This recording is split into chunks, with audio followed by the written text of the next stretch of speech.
Good Morning is by an artist called Enya, and it is said that Enya lives in a huge castle alone with her cat. Some of the weird facts that you'd still wonder and gaze at, and you'd wonder why. But anyways, that's her choice. She chose to live alone. It is said that she lives alone with her cat in a very, very huge castle.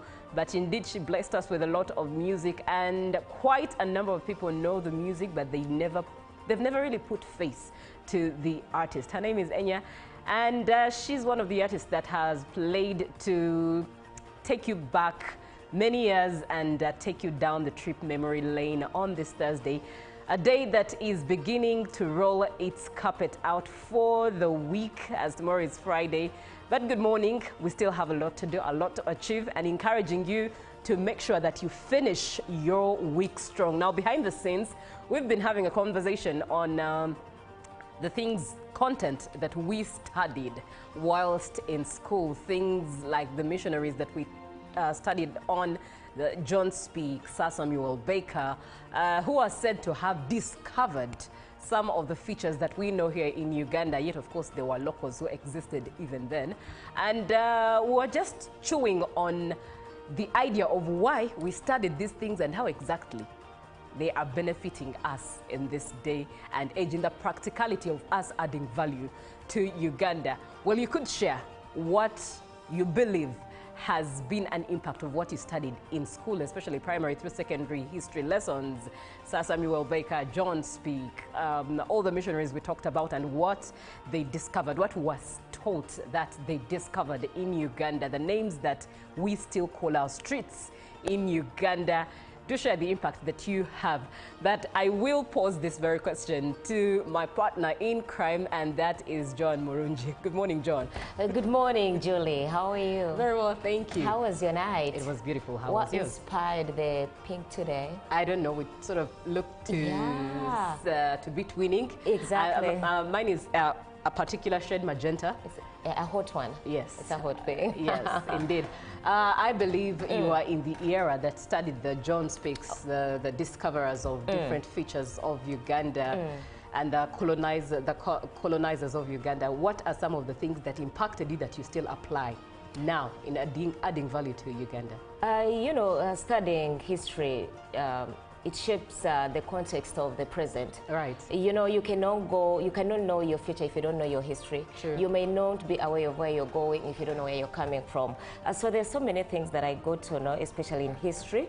For example, how was it called? For example, River Nile. How did it come to be called River Nile? How did we receive religions in Uganda, missionaries and the Arabs?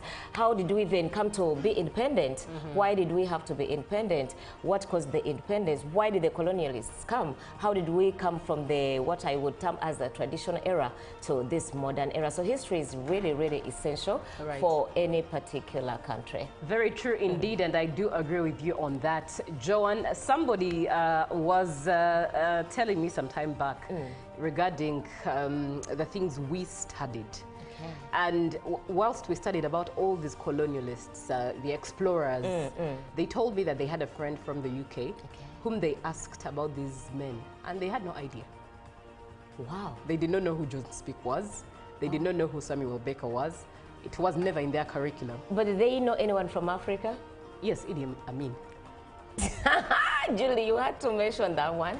That's what they said. But we're glad that right now Uganda is known for way better things. The pearl of Africa, things that are branding Uganda. And it's an encouragement for all of us to brand our nation positively. Let's seek out the good news that is told about Uganda, because there's a lot of it. We just don't want to talk about it. And yet, it's what we have to market Uganda and probably change the narratives of what we see and make a better story out of our nation. If not us, then who? Once again, good morning, and looking at some of the updates we do have, it's the road to 2026.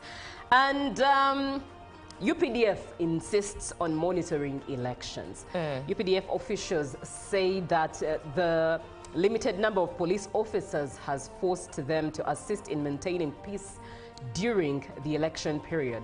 This was revealed by Deputy UPDF spokesperson Henry Obo during a press briefing on preparations for the 45th Tarehe Sita anniversary celebrations scheduled to take place in Kigezi sub-region. Obo, however, urged voters to cast their votes and vacate polling stations to avoid overcrowding. John, what have you been looking at? Of course, I've been looking at the campaign trails, especially for the presidential candidates of 2026. And beginning with the National Resistance Movement presidential candidate, yes. That is the incumbent, His Excellency Yoweri Kaguta Museveni. He has issued a warning to the Ministry of Works and district leaders over inadequate road maintenance. And President Museveni expressed concern that despite the allocation of over 1 billion shillings annually to each district for road maintenance, some districts, such as Palisa, where he campaigned yesterday, are not fulfilling this responsibility effectively. And just still the NRM candidate Yoweri Kaguta Museveni also addressed the second rally of the day in Butebo district, where he has continued to canvass for support for both his candidature and that of his ruling party NRM. And the Butebo rally was convened at district headquarters and attracting hundreds of NRM diehards. The NRM has welcomed the decision by State Minister for Works, Musa Ichweru, to withdraw from the Amuria County parliamentary race. And yes, from the Secretary General of NRM, and that is Richard Odong, he said Ichweru's decision is a demonstration of loyalty and discipline expected of all party members contesting as independents. And the call was made as NRM campaigned in Butebo district, where local leaders emphasized the need to consolidate peace and development gains under the NRM government. And moving on to the opposition presidential candidates camps for the National Alliance for the National Transformation, that is General Mugisha Muntu. He has taken his campaign to a park district. That is where he was yesterday. And while he was at it, he condemned the army's presence on Lake Choga and expressed concern over the eviction of residents from Maruzi Ranch, saying it has devastated local livelihoods. While addressing his campaign rally in Yombe town, this is about the FDC candidate, and that is Nathan Nandala Mafabi. He emphasized the need for government to utilize taxpayers' money to construct quality roads for the people. And he said, as he questioned the residents, asking why it is written that they should not have tarmacked roads. The candidate made these remarks after traveling on a dusty and rough road from Moyo district to Yombe and then to Koboko. And while at Uravo sub-county, where he made a brief stopover before proceeding to Koboko district, residents and local leaders decried the challenge of land grabbing. Mafabi later held campaign rallies in several town councils of Koboko. Now the government has moved on to get and find settlement for the survivors of the landslides that happened in Buluganya. And yes, the government has officially resettled 97 survivors of the November 2024 Buluganya landslide in a newly established camp in Queen district. The disaster claimed more than 100 lives, destroyed property, and left dozens homeless. The resettled survivors were ushered by Mwenyi Davis, the Commissioner for Disaster in Office of the Prime Minister. And this comes after a year the survivors had been temporarily housed at Bumbute camp. He emphasized government's commitment not only to resettle the survivors, but to also support their long-term transformation. He further noted that the new site will follow a linear settlement plan to ensure better land use and future development.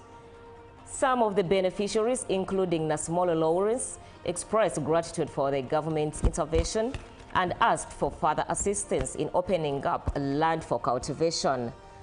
They also appealed to government to include them in the key developmental initiatives such as the PDM to enhance their livelihoods. The Queen Resettlement Camp is located in Chepskunya Town Council, just a few kilometers from Piani Upe Game Reserve on a 2,655-acre piece of land. And finally, we cannot wind up the local stories without letting you know about the 45th Tarehe Sita.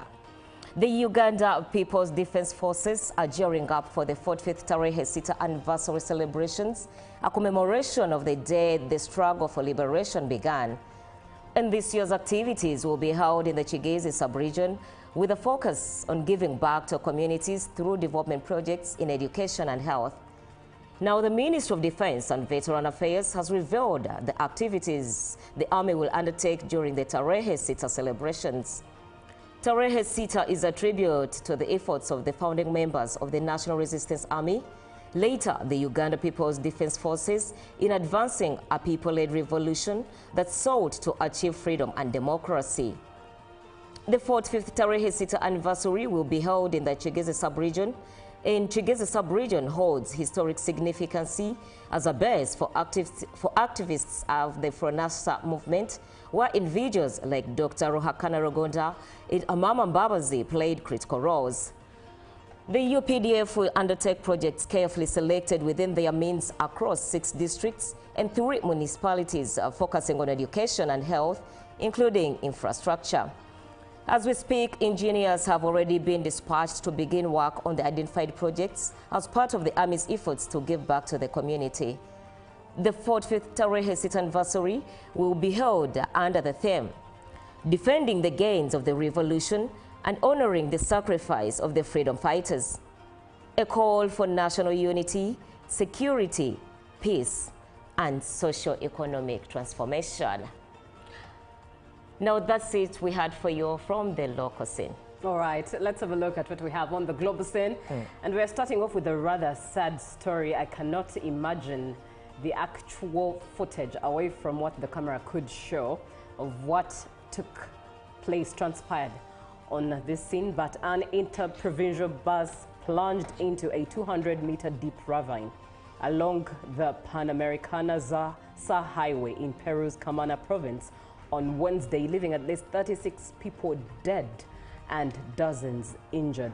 Footage shows wreckage scattered at the bottom of the ravine as emergency crews use heavy machinery and vehicles to recover bodies and assist the injured.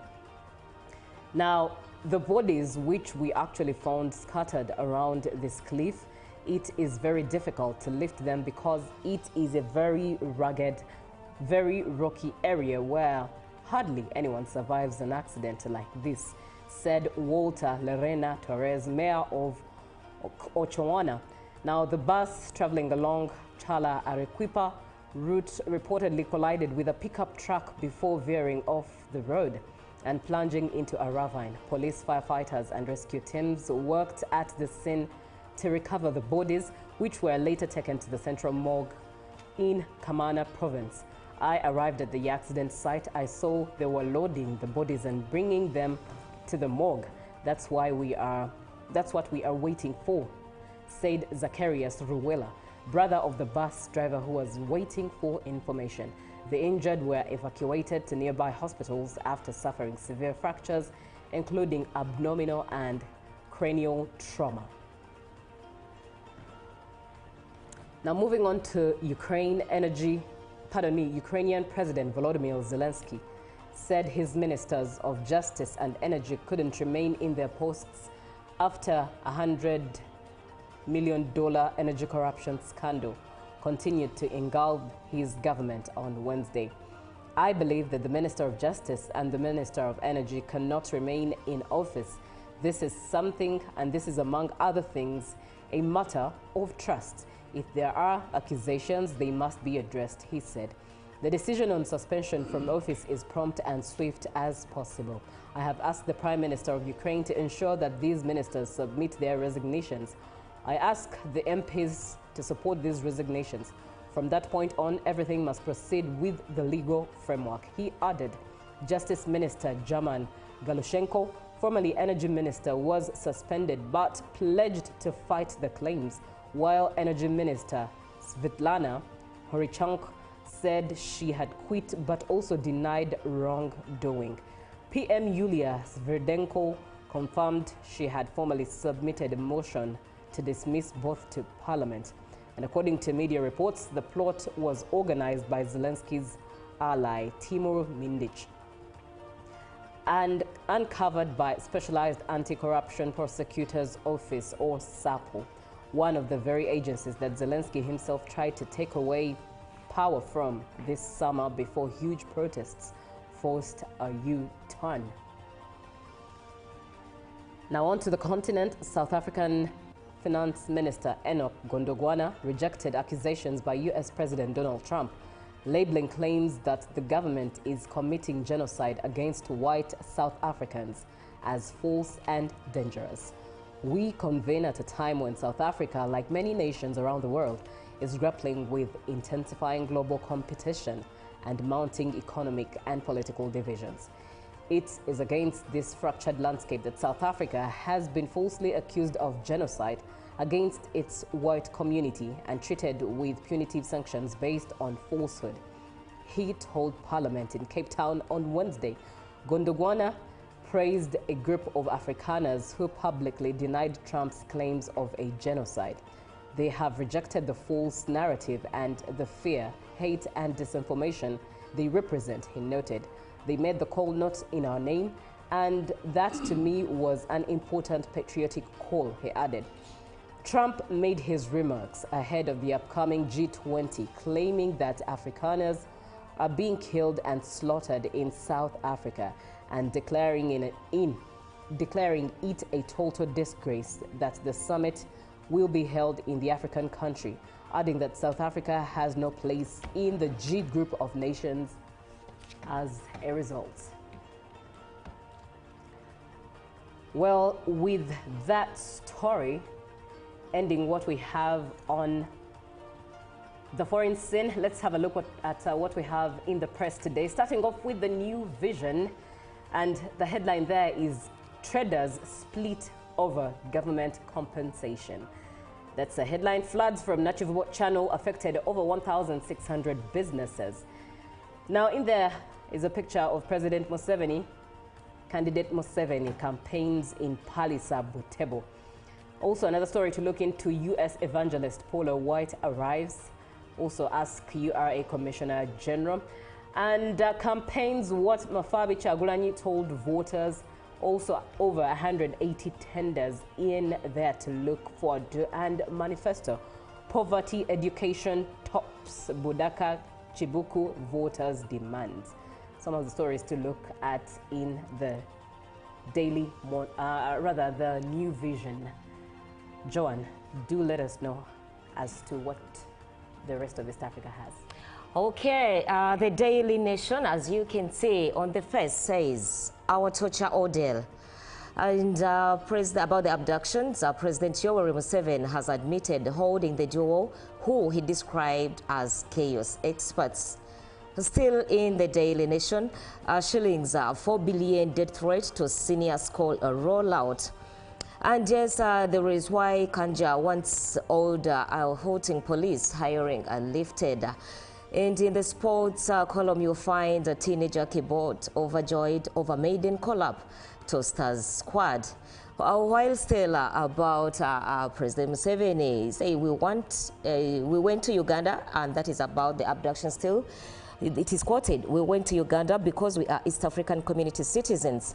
I keep asking myself what wrong we do by crossing the border. You can find all this in the Daily Nation today. Right, now it's about 9 minutes on to 7 a.m. Have you woken up yet properly, or probably you're still in your bed taking that chill but still watching us? It's still very well.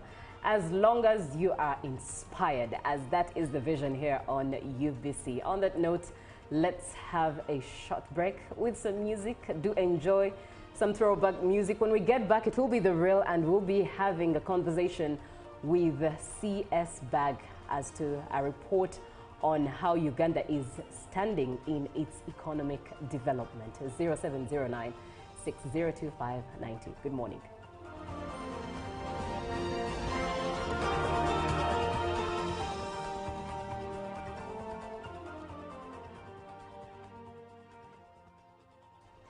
Good morning, Uganda. It's a Thursday, and that particular song that has just played right before this moment where I have said good morning is by an artist called Enya. And it is said that Enya lives in a huge castle alone with her cat. Some of the weird facts that you'd still wonder and gaze at, and you'd wonder why. But anyways, that's her choice. She chose to live alone. It is said that she lives alone with her cat in a very, very huge castle. But indeed, she blessed us with a lot of music, and quite a number of people know the music, but they've never really put face to the artist. Her name is Enya, and she's one of the artists that has played to take you back many years and take you down the trip memory lane on this Thursday, a day that is beginning to roll its carpet out for the week, as tomorrow is Friday. But good morning. We still have a lot to do, a lot to achieve, and encouraging you to make sure that you finish your week strong. Now, behind the scenes, we've been having a conversation on the content that we studied whilst in school, things like the missionaries that we studied on, the John Speak, Sir Samuel Baker, who are said to have discovered some of the features that we know here in Uganda, yet of course there were locals who existed even then. And we're just chewing on the idea of why we studied these things and how exactly they are benefiting us in this day and age, in the practicality of us adding value to Uganda. Well, you could share what you believe has been an impact of what you studied in school, especially primary through secondary history lessons, Sir Samuel Baker, John Speak, all the missionaries we talked about, and what they discovered, what was taught that they discovered in Uganda, the names that we still call our streets in Uganda. Do share the impact that you have. But I will pose this very question to my partner in crime, and that is John Murungi. Good morning, John. Good morning, Julie. How are you? Very well, thank you. How was your night? It was beautiful. How what was yours? inspired the pink today? I don't know. We sort of looked to be twinning. Exactly. Mine is a particular shade, magenta. It's a hot one. Yes. It's a hot thing. Yes, indeed. I believe you are in the era that studied the John Speaks, the discoverers of different features of Uganda and the colonizers of Uganda. What are some of the things that impacted you that you still apply now in adding value to Uganda? You know, studying history, it shapes the context of the present. Right. You know, you cannot know your future if you don't know your history. True. You may not be aware of where you're going if you don't know where you're coming from. So there's so many things that I got to know, especially in history. For example, how was it called? For example, River Nile, how did it come to be called River Nile? How did we receive religions in Uganda, missionaries and the Arabs?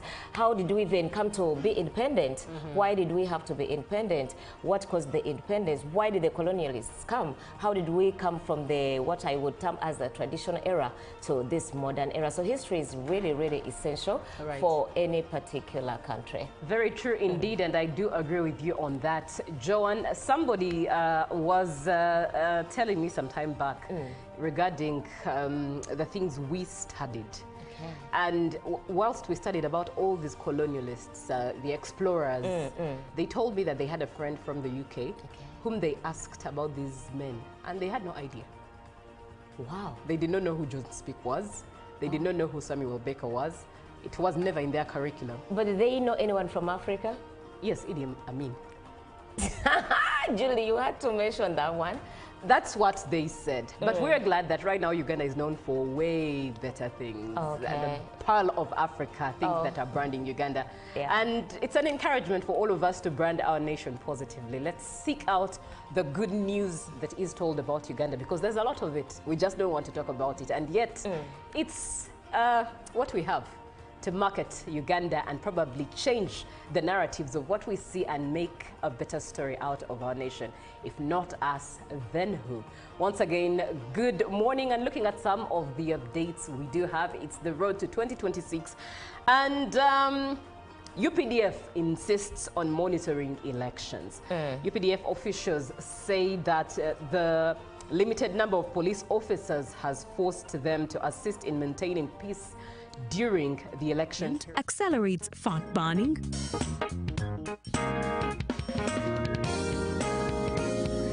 Eat twice a day.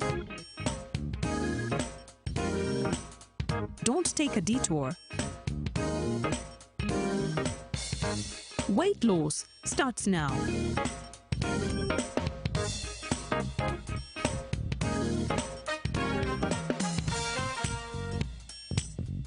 Ginshikang L-carnitine with chromium capsules helps you stay in shape. Please follow medical advice when taking this product. For more information, visit our website www.hgo.com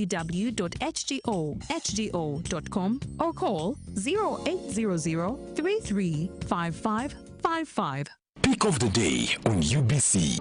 He expected me to die like within the first 2 years. Out of the blue, the child will get pains, especially in the wrists. And this happens commonly when children are starting to walk. Was brought to you by I'll call you every day, yeah, yo, baby, don't know. You can now get all the Chibuzi out with MTN voice bundles. Call all networks, Kubei Dondoro. Buy a 25-minute voice bundle for only 1,000, or buy any daily voice bundle of your choice. Dial *100*21# and select daily, or use the My MTN app. When we talk together, we are unstoppable.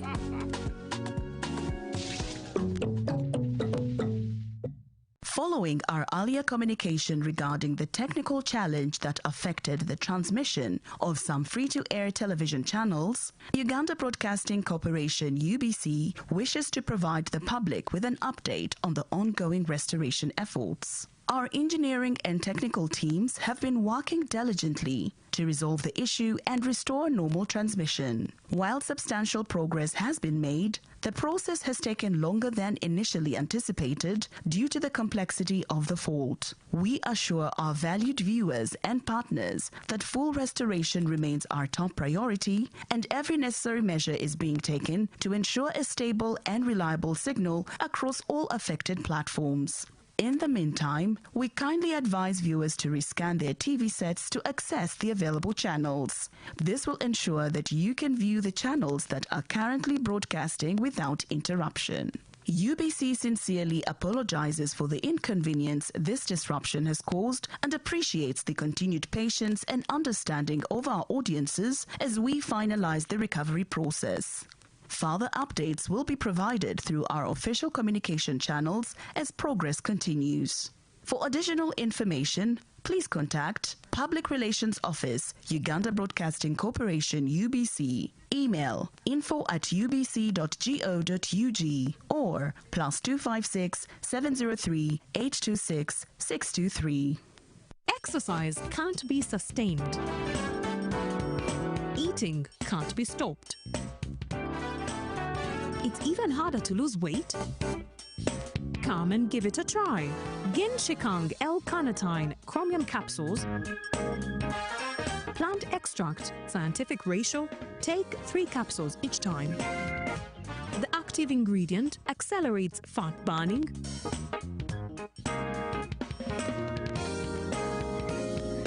eat twice a day, don't take a detour. Weight loss starts now.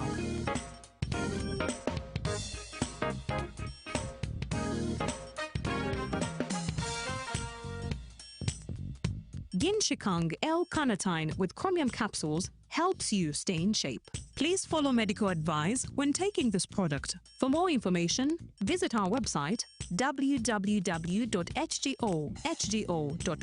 or call 0800 335555. Live from UBC Studios in Kampala, This is Good Morning Uganda.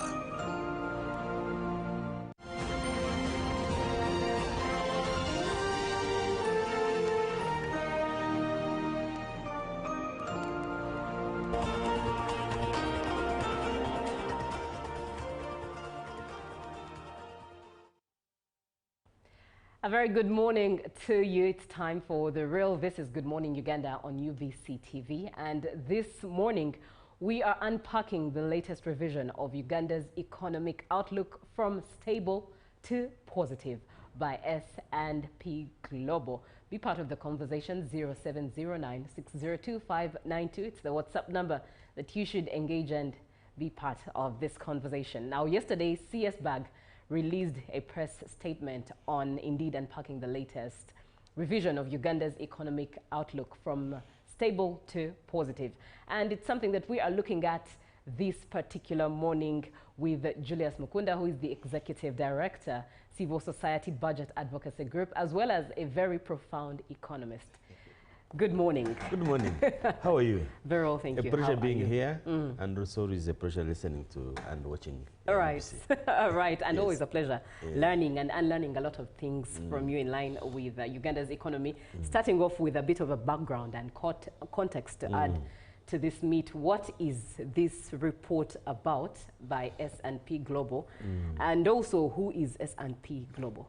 Okay, S&P Global is a credit agency. In northern terms, is like is a company that looks at countries how they are performing economically for purposes of investors to make decisions where to invest their money, and they are looking at issues to deal with. Are you running the economy professionally well, or you are like a Chikubo guy? You do things haphazardly, because that then helps investors to decide and say, I think I can put my money here. If I put my money here, I can easily get the returns out and make business and make profits. So that's what this global agency does. And they do their work regularly. So right now is that they have come back. We were stable last time they came, and now they say we are positive. And that's what basically means is that the conditions in our economy have improved. And they list a number of things that they think have improved to give investors the information or to give them to make a decision. So among the things they definitely look at is the economy growing steadily? Because you can grow and then you come back and you don't grow. But they have found us that we've grown steadily at 6.3%. Since COVID, we've really grown steadily. So it means if you're an investor, you can come and invest in this country, because the outlook now in the next 3-5 years looks positive. Right. They have said, okay, this country, the oil is likely to come out at the end of 2036. Me and you have discussed about this. Some of us were like, is this coming out? But yes. I said, it is coming out. From what we have looked at, it is likely to come out. So investors, those who are interested in oil, are like, okay, I think we need to take our bet to Uganda. And in fact, they're telling us that we are likely to get like 61 billion per day from oil. So anybody who has money in energy and oil would want to come to this country. An incredible work also has gone into the country's ability to deal with crises in an economy. For example, they've said our reserves at the Bank of Uganda have increased to a record high from 3.3 billion Ugandan shillings, US dollars, to 5.4. And that was from January to December. That gives the government the capacity and ability to deal with the inflation, which me and you would have been worried because of elections. But also is that some of us were asking us, our shilling has been stable for quite some time. And therefore is that the government now, especially Bank of Uganda, has the tools it needs to deal with those two major issues. They have also looked at our trade balance and deficit, the difference between what you import and what you export. And they have found out that actually that has also reduced. We are actually exporting more we are exporting more from what previously we have been doing.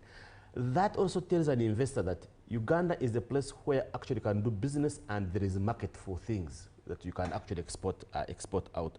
But also it tells you that there are a number of things that we have done as a country that has enabled us to increase our exports to other countries. But also I think one of the things that have looked out and has made us a shift from stable to positive is our ability to contain inflation. Remember at the beginning of the term of the government, inflation was 30%, and we're able to bring it below the target of 5%, and that's why it has been hovering for quite some time.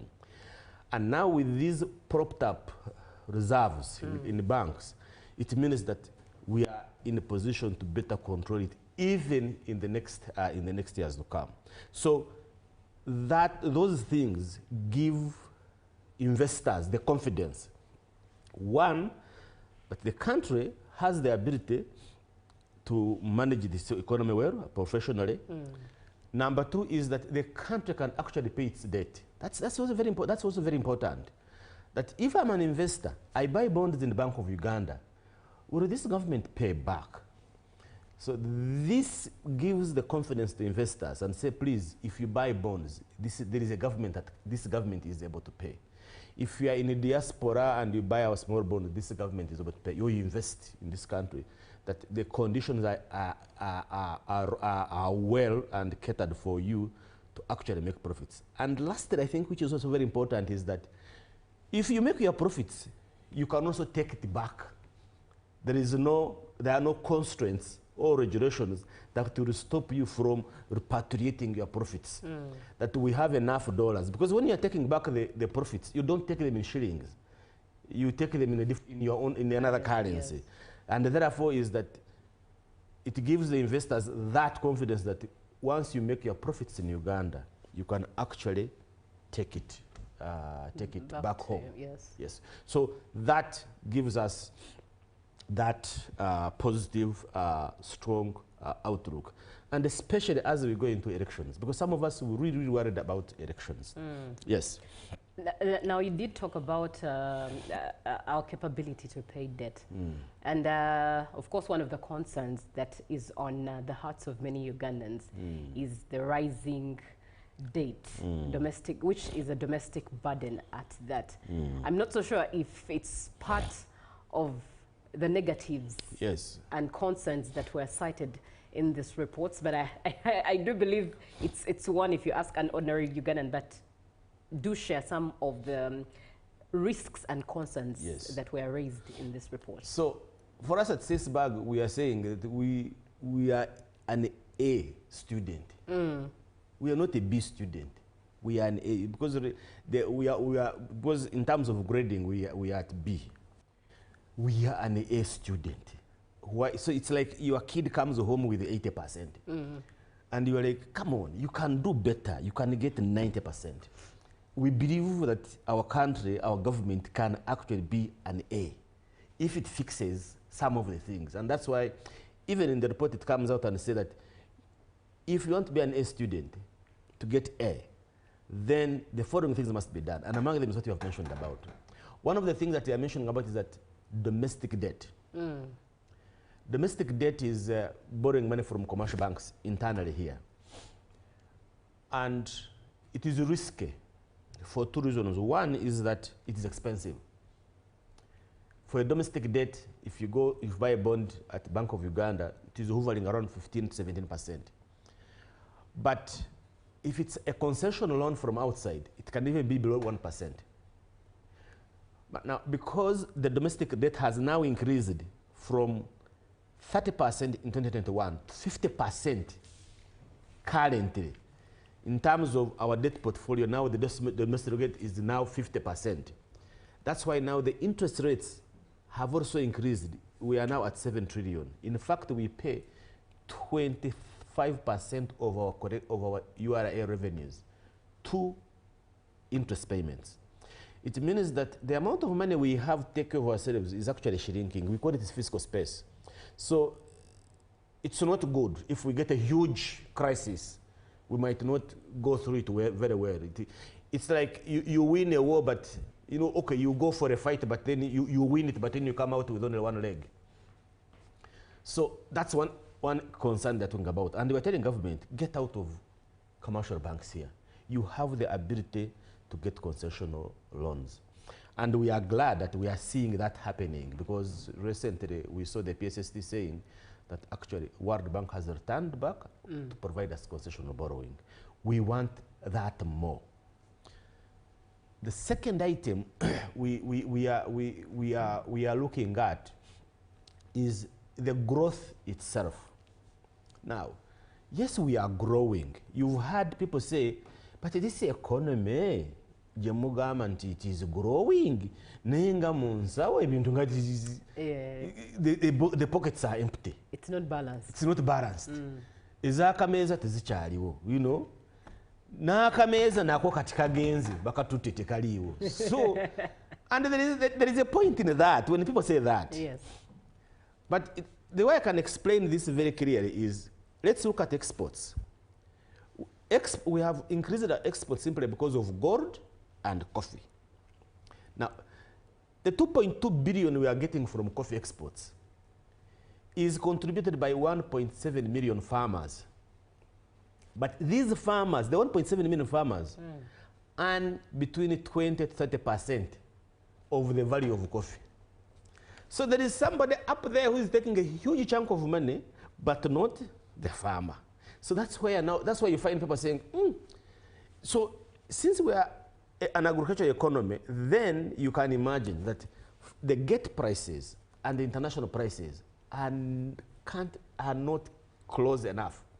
We are not saying you should get actual amount, but it should be close enough. So if it is close enough, then you can see people will have more money into their pockets. And actually, I'm beginning to worry about even the milk industry, because we've got a very good market in in North Africa. But right now, a liter of milk, if you go into the dairy sector regions, because it has rain now, there's too much milk. The liter of milk is now coming. Actually, they were telling me that it's around 700 Ugandan shillings. But what is a liter of milk in the supermarket right now? So that difference causes the inequality, and that's what people are worried about. So we are telling government we need to see how to stabilize the prices. You know, we used to study about price stabilization funds. These things, we need to think about them right now. I have engaged the government a number of occasions. They say, no, Julius, we are a liberal economy. Liberalization came, people say wherever they want. Liberal economies are the most stringent in terms of regulations. If you jump out of a New York airport into a taxi, the first regulation appears. A taxi will come and they will tell you, for the first 2 kilometers, you are supposed to pay this amount of money. The next 10 kilometers, this amount of money. If you are charging more than that, please call this number. So for me is that there must be regulation to help our people benefit from this growth, benefit from this oil that we are talking about. Lastly, I think, is the question of expanding our domestic tax. And that's also another worry. We have hovered at 14% of GDP. So why is this very important? It's important because it is from the revenues that we get money to pay our debt, our obligations. But if it has stagnated and the debt is also increasing, then there could be a risk.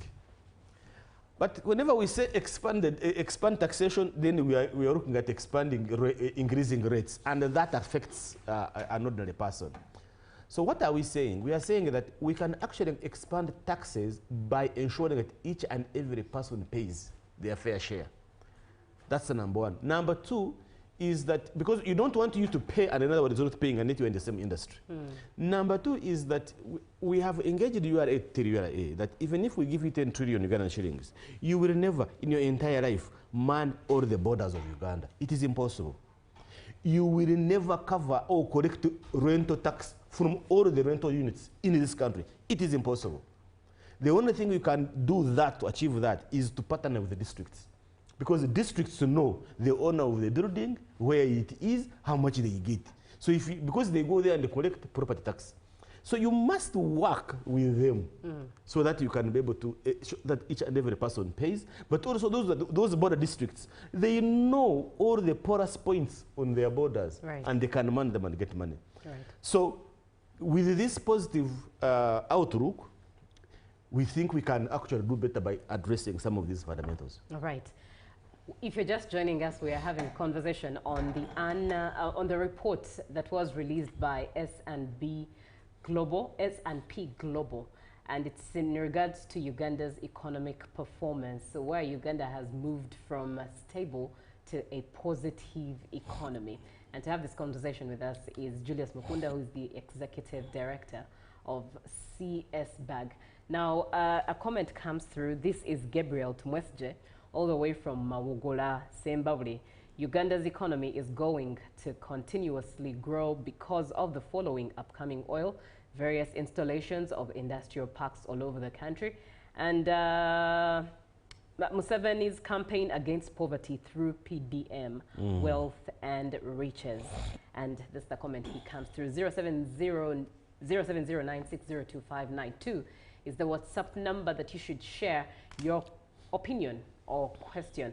Now let's look at the balance between a friendly investor environment, because indeed this is to check if investors can trust the economy. Now the balance between that as well as the domestic revenue and play to boost the economy.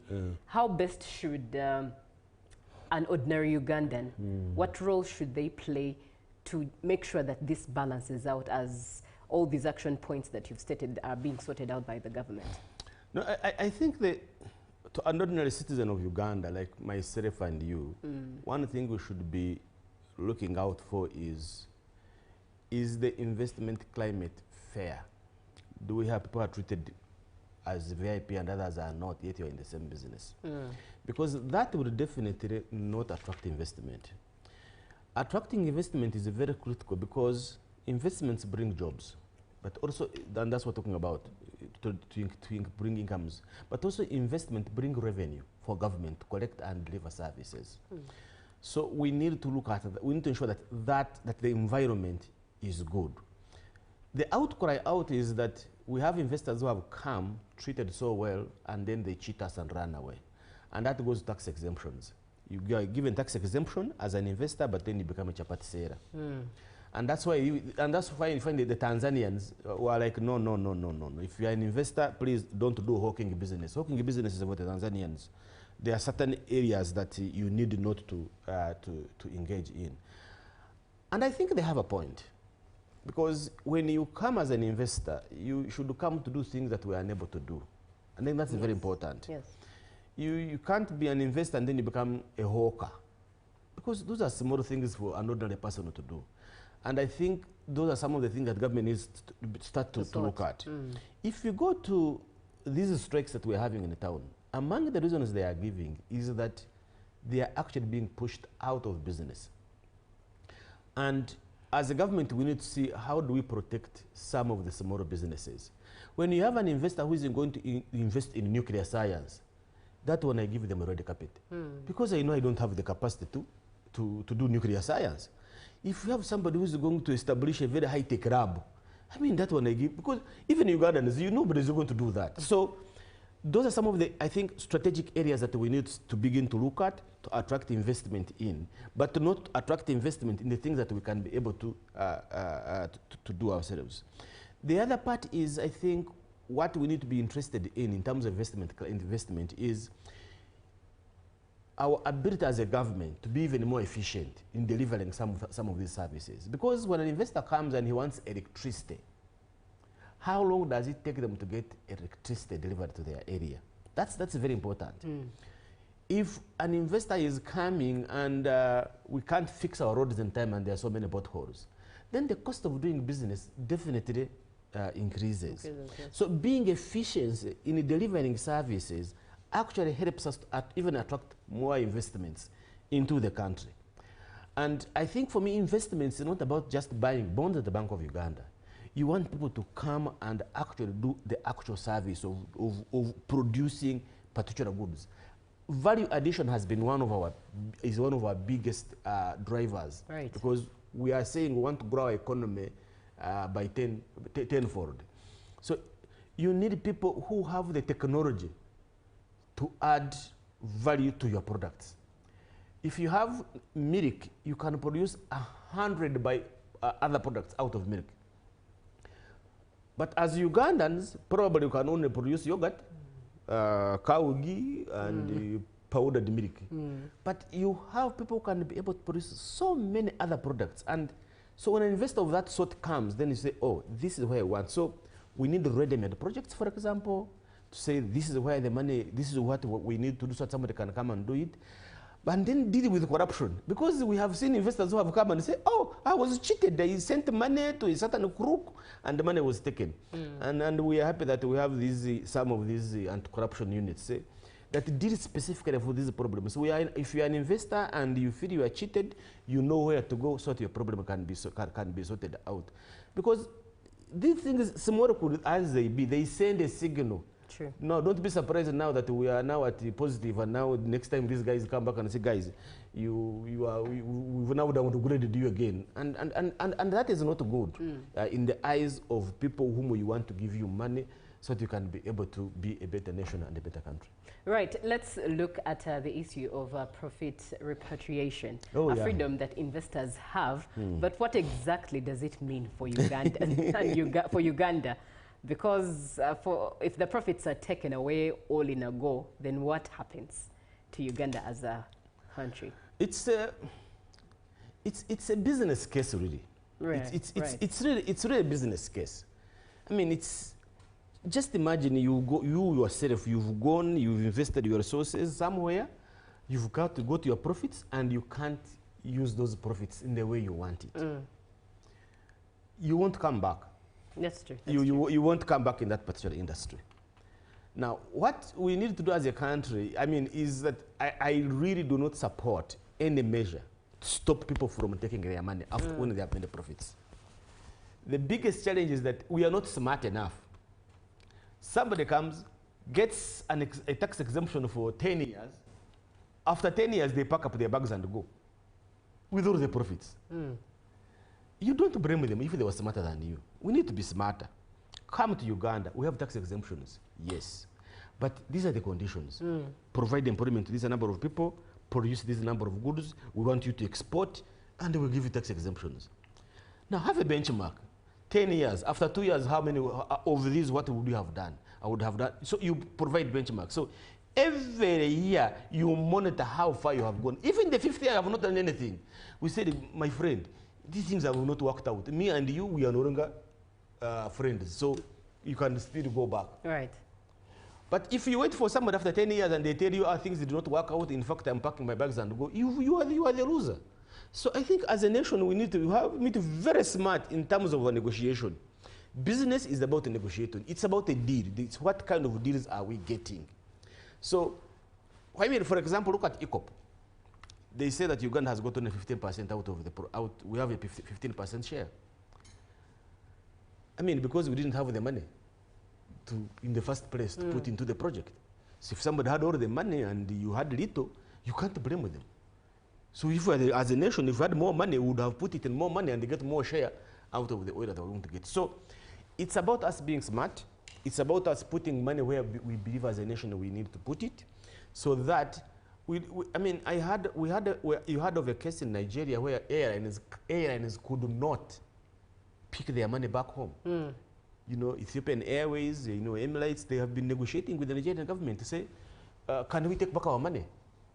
Because they need to run businesses. They have been making profits, they need to run business. And you can't take that money in local currency. That money has to be in a foreign currency. Yes. And that's the point I was telling you about.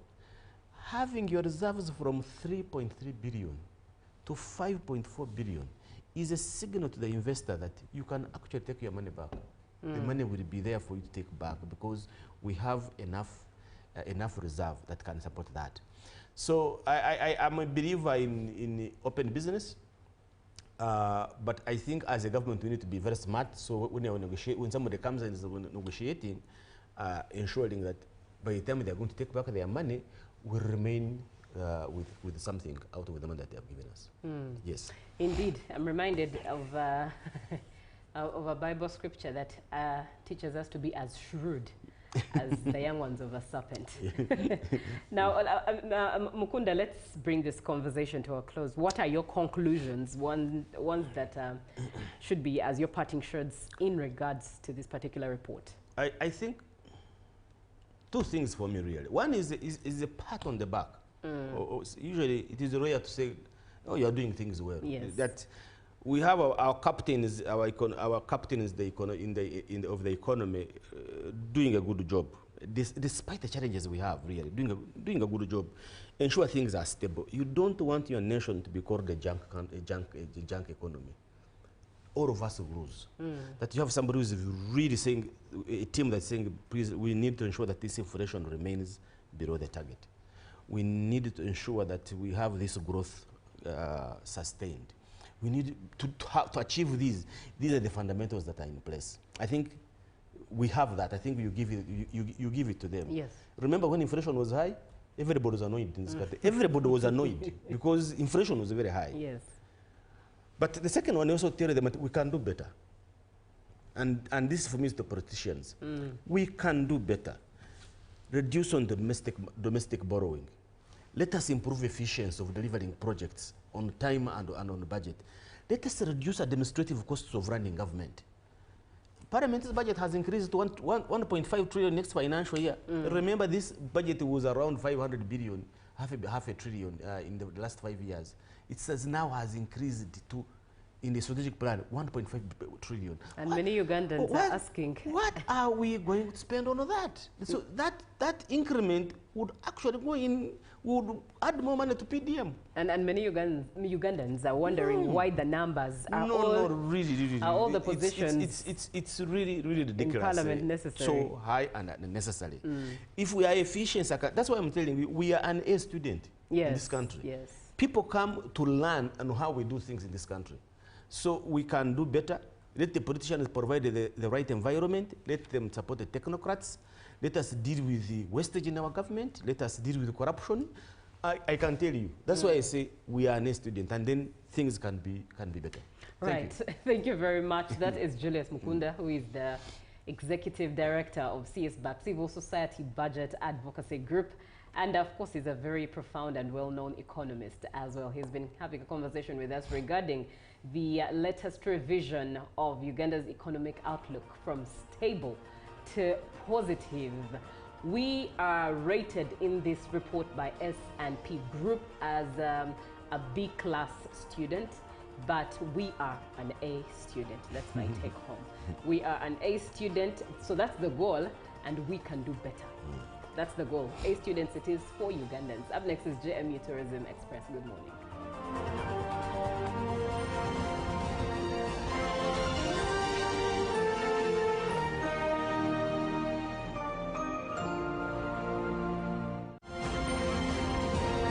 Live from UBC Studios in Kampala, this is Good Morning Uganda. My question is, what is the difference between rental tax and income tax? How comes I'm paying both taxes on my own premises?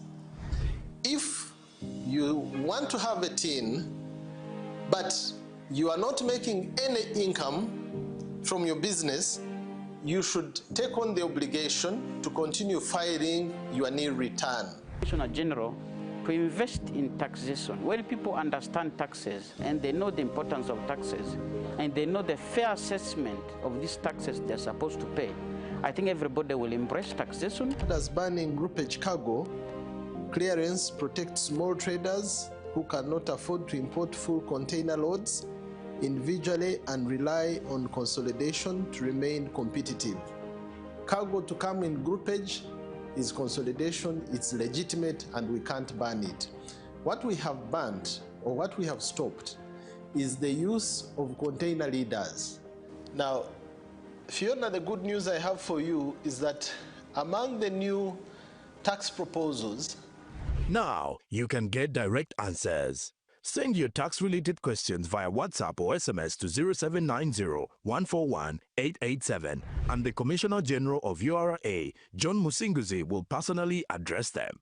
Tune in to UBC News Tonight every Monday and Wednesday for expert insights and clear explanations. Buza Commissioner. In a nation hungry for truth, a world where every story matters, there exists a beacon of trust and reliability. For decades, they've been our voice and our window to the world, holding the mirror of our history. With 4 TV stations and 11 radio channels spanning 27 languages, they stand as guardians of information, defenders of truth. With Mascari Heritage Advantage, they uphold every citizen's right to reliable and free information. Their archived stories shaped our past and illuminate our present. Yet now, as new challenges arise and the world evolves, their mission faces its greatest test yet. Be part of our journey and let's navigate the unknown, uncover the untold, and safeguard our future together. Tune into your public broadcaster, for it is the intersection of trust and truth. Because to UBC, your story, and every voice matters. UBC, inspiring Uganda. Live from UBC Studios in Kampala, this is Good Morning Uganda.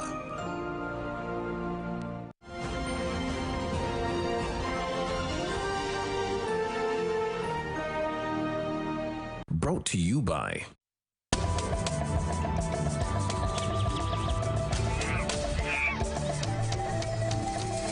Uniquely Ours. Explore Uganda.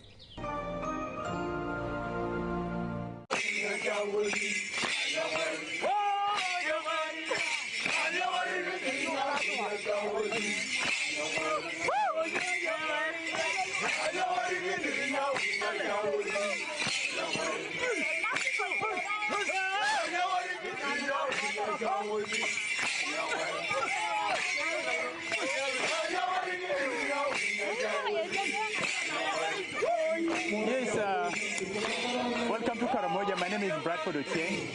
I am the Deputy CEO of the Uganda Tourism Board. Let me start by UTB. UTB is a government agency responsible for marketing Destination Uganda. And marketing Uganda means marketing all parts of the country, all regions of the country. Karamoja is just one of the so many regions of the country, and it's an area that is big enough, actually more than so many countries in the world. Karamoja has a space of 27,000 square kilometers. 27,000 square kilometers. And when you hear 27,000 kilometers, you just know this is a big region. There are 194 countries in the world. Of the 94 countries, 194 countries of the world, Karamoja is bigger than 50 of them in terms of size. This place called Karamoja region is the most diverse region in the country, and so many tribes. You have the Tur, you have the Ik, you have the Toposa, you have the Mening, you have the Gie, you have all. There are over 11 sort of tribes living here. And I think for starters, I would say this is the area which is the most diverse in the country, really, in terms of indigenous tribes. I'm not talking about Kampala, I'm talking about Karamoja. These 11 sort of tribes, they are indigenous, they are originally here in the region. So I think this is followed by West Nile, meaning that all these tribes live in harmony and they share a lot. And for people who want to visit, you are going to visit many languages, many ways of life, farming, pastoralism, all this. Really, there are too many things that you can see from here. Karamoja, again, as I say, there are 9 districts. There are 9 districts that comprise this region here. beginning from Abin. In the south here, you have Nakapriprit, where we are now, where I am located. My coordinates, here is Nakapriprit. You have Nabilato, you have Abudat, you have Moroto district, you have Kotido, you have Kabong, you have Karenga, and you have Napak. There are 9 districts in all. I think with over a million people. This region, again, in my understanding, can actually build the whole of Uganda, can build the whole of East Africa. You see limestone here. There are over 300 million tons of limestone here. 300 million tons of limestone. And the one in Western Uganda, that's just 14 million, and that's for Hima. So we are talking about 300 million metric tons of limestone, meaning we can actually build the entire Uganda, we can build the entire East Africa, just here in terms of minerals. We have quite a number of minerals here, where really, if you want the whitest marble, you actually come to Karamoja. White as snow, you come here. In Morocco, you get very white marble here. We have gold, we have mica, you have all these precious metallic minerals. So again, for the investors that are planning to put investments here, again, I think here is a region that is untapped, a region where there's no competition. We have an industrial park just around Morocco there, being run by Uganda Investment Authority for those that want to locate. In terms of hospitality, many opportunities really where you can site your facilities here. So again, this region, again, I think for starters, for those who have not yet come here, please come and explore Karamoja. There's a lot to do here. Those who want farmland, cashew nuts, macadamia nuts, sorghum, in the breweries. I think that has been the epicenter of actually growing, sorghum here for the breweries in the country. So again, opportunities are there, and these opportunities are not limited to the Karamoja. It's limited for everyone, Ugandans and also foreign investors. Please come and explore this place.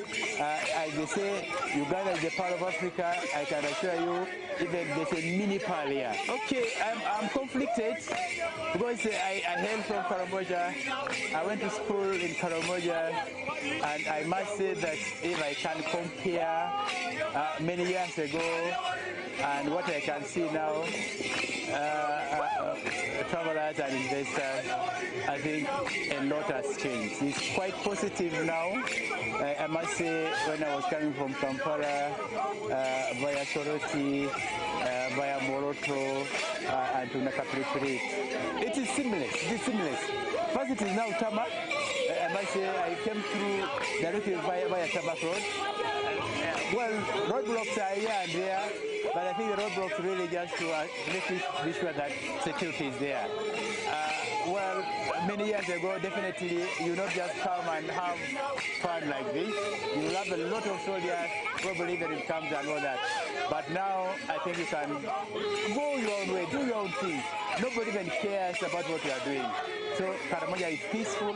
I think for the investors, for the travelers, really, I want to assure you that all is well. Please come and visit Karamoja. Come and explore the part of Africa. Come and explore Karamoja. Thank you.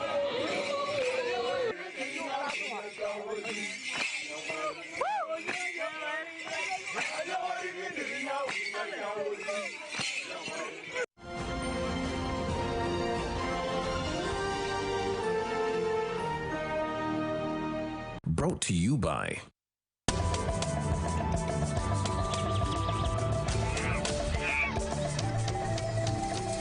Uniquely Ours. Explore Uganda.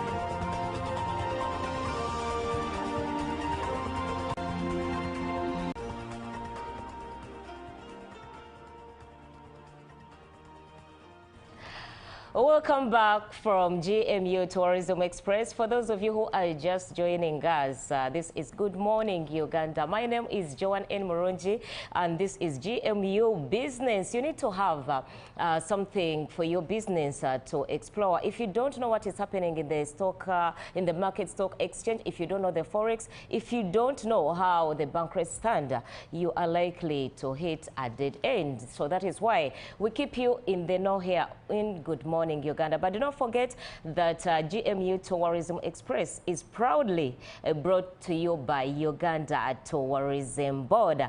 So yes, moving on into innovations today, the National Social Security Fund has signed a memorandum of understanding with InterSwitch Uganda, a digital savings and e-commerce platform, in a move to extend social security services to more Ugandans through digital finance agents.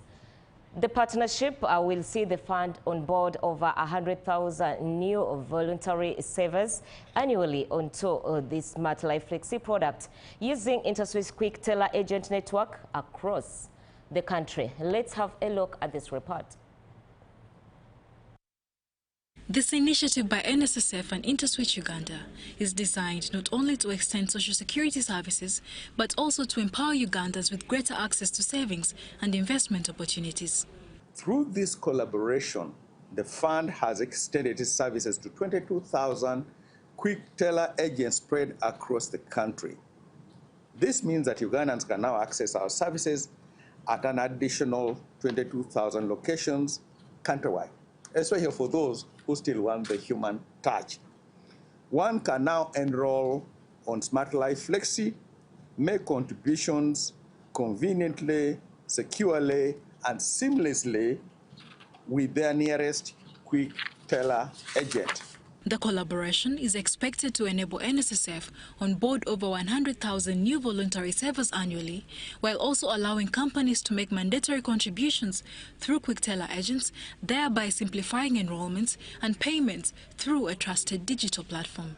The informal sector has traditionally lacked structured and incentivized mechanisms for saving. With Smart Life, workers can now save as little as 5,000 shillings per day.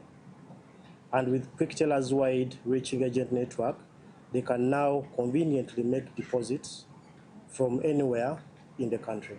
So the bridge between urban and rural, the bridge between suburb and urban, this is what we expect this to happen with time, so that eventually everybody in Uganda has an opportunity and a chance. So nobody can use an excuse that I can't save because, well, I don't know where NSSF is.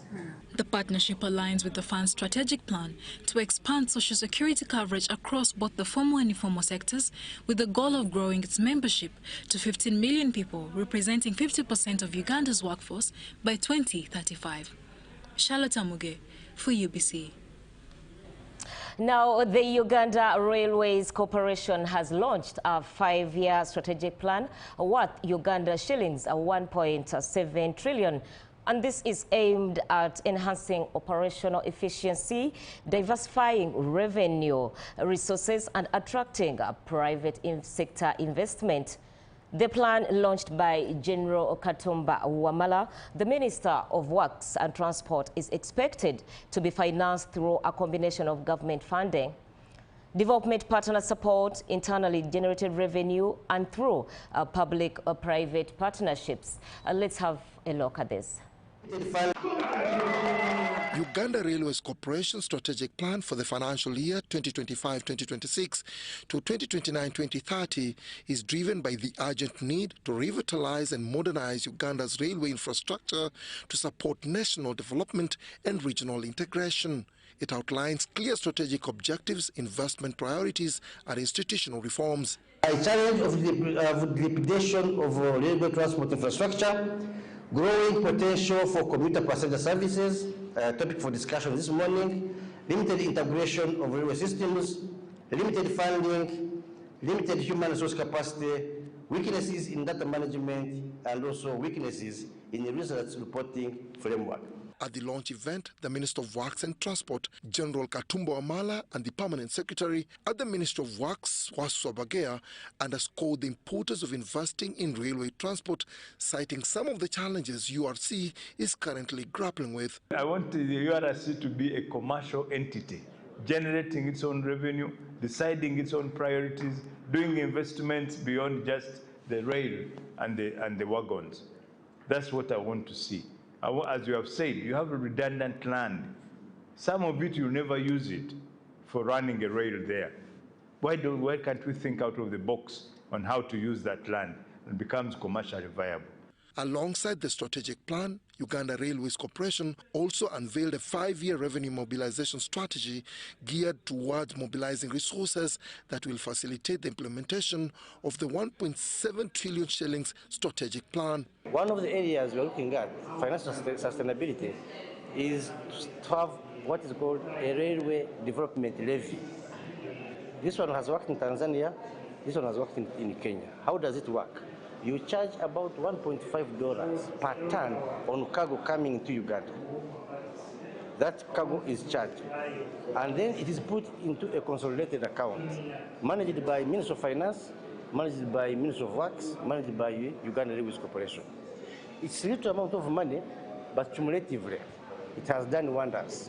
Meanwhile, the Minister of Works and Transport, URC, and other stakeholders have been taken through the presentation by the consultant for the feasibility study of the meter gauge railway, passenger railway operation of the Chengera Bujuko and Kampala Mukono section. The expansion stroke improvement of passenger train services in Kampala fits well in the 5-year strategic plan to fully focus on achieving all the objectives of the planned passenger service. It's widely acknowledged that a country that builds and modernizes its railways builds the future, connecting opportunities and prosperity. Dennis Igoa for UBC. Now advancing to the energy sector, Professor Rachel Mindra Katorogo, the acting deputy principal of Makerere University Business School, has urged academicians and researchers to leverage their research to influence policy, thereby stimulating economic growth and development. She emphasized that this approach is essential for the academic community to effectively connect with both industry and policymakers. She said this while she was addressing academia of researchers and at this year's annual Renewable Energy Symposium that is underway at Makerere University Business School. Our reporter has more of this report. Makerere University Business School's postgraduate students and researchers are attending a symposium to share findings and engage with policymakers, private sector actors, and development partners to explore strategies for scaling up clean cooking solutions in Uganda and beyond. Professor Rachel Mindra Katorogo, acting deputy principal of Makerere University Business School, MUBS, highlighted the institution's decision to impactful research that shapes government policy, fosters business growth, and promotes data-driven decision-making. This kind of research is supposed to foster innovation. Innovation in terms of business models are actually developed in the research work our graduate students are actually doing. When I go right into the renewable energy space that the discussions we're having here, is to say that there's so much work being done there, rich models, rich recommendations, rich discussions in there. Can we use them to advise the ministry? Professor Mindra emphasizes that research drives innovation by influencing business models and products, especially in renewable energy. She also highlights the business school's contribution to Uganda's development goals, including industrialization and social inclusion, aligning with Vision 2040. because we have grown beyond simply business and management, but to go into spaces that are relevant in terms of the National Development Plan 4, the Sustainable Development Goals, the Vision 2040, the Agenda 2063 of Africa. So we are really aligned and we want to support the transformation of this country. Dr. Ruth Atuhaire, head of the Department of Energy, Science and Technology at MOOBS, emphasizes that the symposium aims to showcase the graduate research outputs and their tangible impact on communities. Because we believe that academia, being a mass of knowledge, they should be able to impact the industry, they should be able to impact the community. So we are asking them, in which simple language are your outputs empowering or impacting the community? This year's Renewable Energy Symposium at Makerere University Business School is themed around the contributions of energy graduate research to business and management competencies. Yeah, I think energy economics is relevant now. Yes, as we are coming to the end of GMU Business, I would do a disservice not to let you know about how the Forex rates stand as of 12th November 2025. And kicking off with the US dollar, it bought at 3,571.09 and sold at 3,581.09. By midday, the dollar was at 3,602.36 and sold at 3,612.36. The US dollar closed in at 3,621.00 and sold at 3,631.002. The Great British Pound closed in and buying at 4,756.90 and sold at 4,770.04. The euro bought at 4,192.57 and sold at 4,204.15. The Kenyan shilling bought at 28.02 and sold at 28.10. The Tanzanian shilling bought at 1.48 and sold at 1.482, while the South African rand bought at 211.11 and sold at 211.70. Okay, yes, those were the Forex rates. Yes, why don't we just send some birthday shout-outs to someone who's a very, very, very young person, but interested in Good Morning Uganda. And just a happy 6th birthday, Abasa Melvin Namara. May your day be full of fun, laughter, and epic adventures. Wishing you endless games, sweet treats, and a year ahead packed with awesome memories. Enjoy every day and every moment of your life, little champ. And all this love is coming in from one of our very own here at the National Broadcaster, and that is Aunt Fiona. Happy birthday, Melvin. Okay, yes, the agenda is coming up with Julie. My name is Joan N. Moronji. Good morning.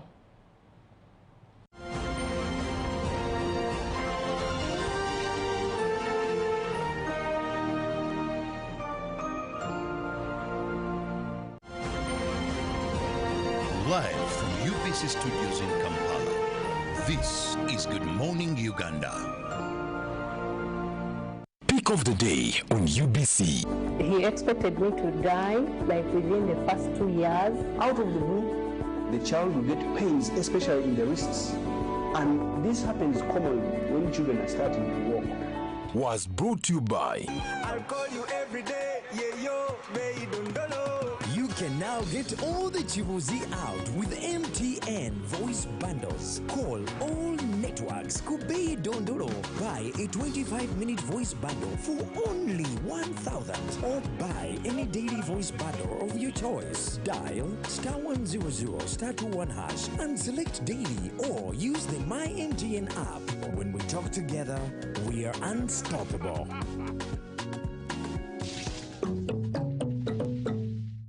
Exercise can't be sustained. Eating can't be stopped. It's even harder to lose weight. Come and give it a try. Genshikang L-carnitine chromium capsules. Plant extract, scientific ratio. Take 3 capsules each time. The active ingredient accelerates fat burning.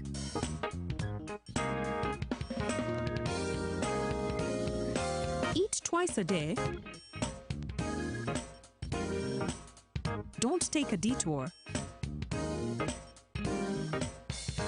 Weight loss starts now.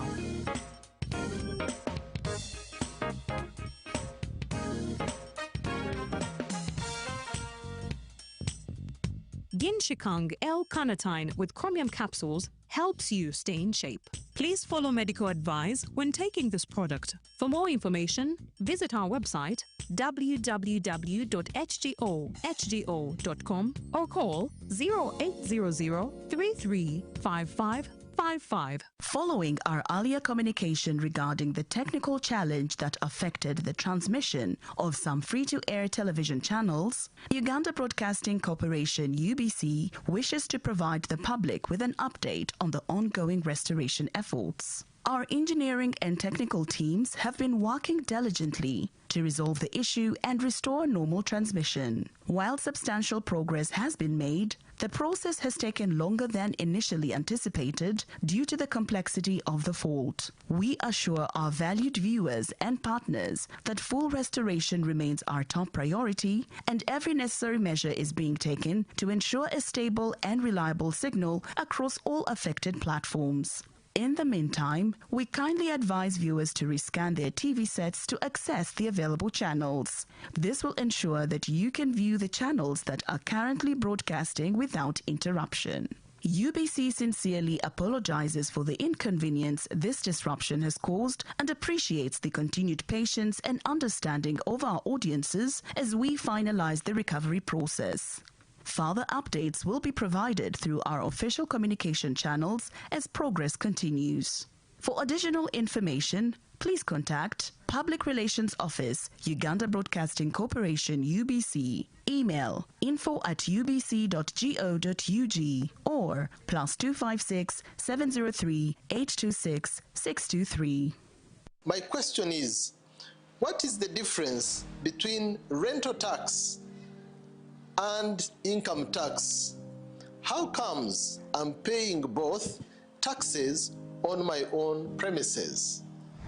If you want to have a tin, but you are not making any income from your business, you should take on the obligation to continue filing your nil return. Commissioner General, to invest in taxation, when people understand taxes and they know the importance of taxes and they know the fair assessment of these taxes they're supposed to pay, I think everybody will embrace taxation. As banning groupage cargo, clearance protects small traders who cannot afford to import full container loads individually and rely on consolidation to remain competitive.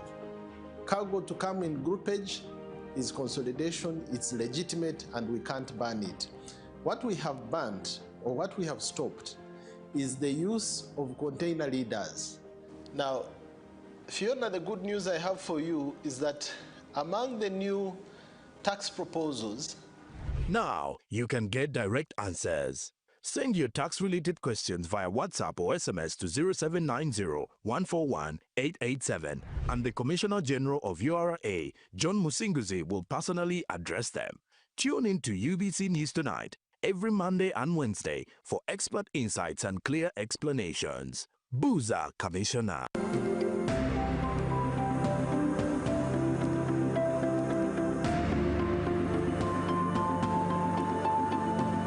I've seen a number of community members out there that have formed themselves into groups and have identified enterprises, agricultural enterprises, rice and all that, and they've actually been successfully cultivating them. They've gone ahead, the project has gone ahead and also introduced small-scale industries like the rice huller, the grinding mills and all that that are managed by the groups. All these are successes.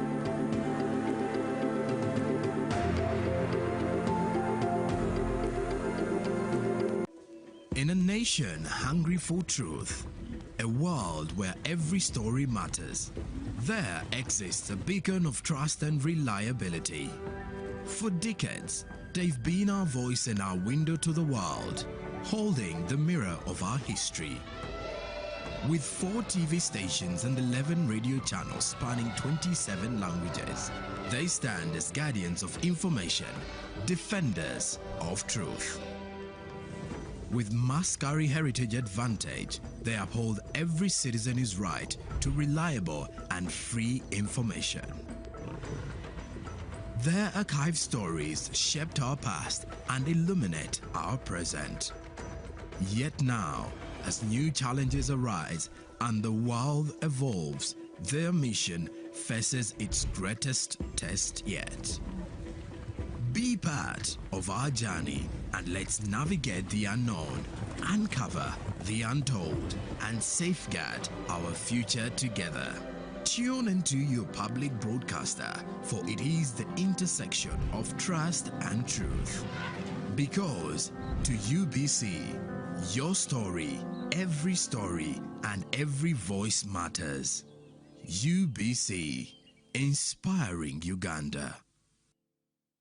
The government's core mandate is to maintain law and order, safeguard citizens' rights, and provide essential public services. Remember, one of the pillars of a roadmap is innovation and entrepreneurship. There has been this question of how are you protecting our indigenous seed? It's going to be a tall project that answers somebody's question. The Front Bench has brought you insightful discussions on governance, security, healthcare, justice, and commerce. When you go through this complicated procedure, involve the lawyers, you bring the case against him, the judge will hear you out and pass judgment, and you're out of court in record time. We remain committed to keeping you informed and engaged on key national matters. So these are huge, these are powerful organizations which now Uganda chairs. Why don't you come together? If we haven't migrated to the e-card because of various reasons, including that not all the people of Uganda have smartphones. You can sit in your house, apply for a passport.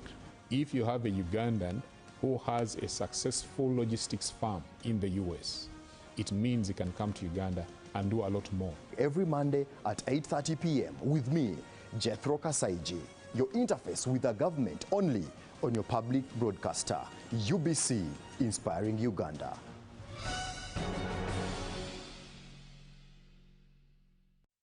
In all these years, we emphasize 2 words, wealth and jobs, and we try to waken our people up to show them where wealth and jobs come from. The Parish Development Model, PDM, is a bold initiative that is reshaping Uganda's rural economy.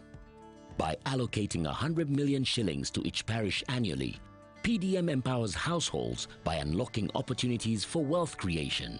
This program will be maintained. Each year we send 100 million for the parish.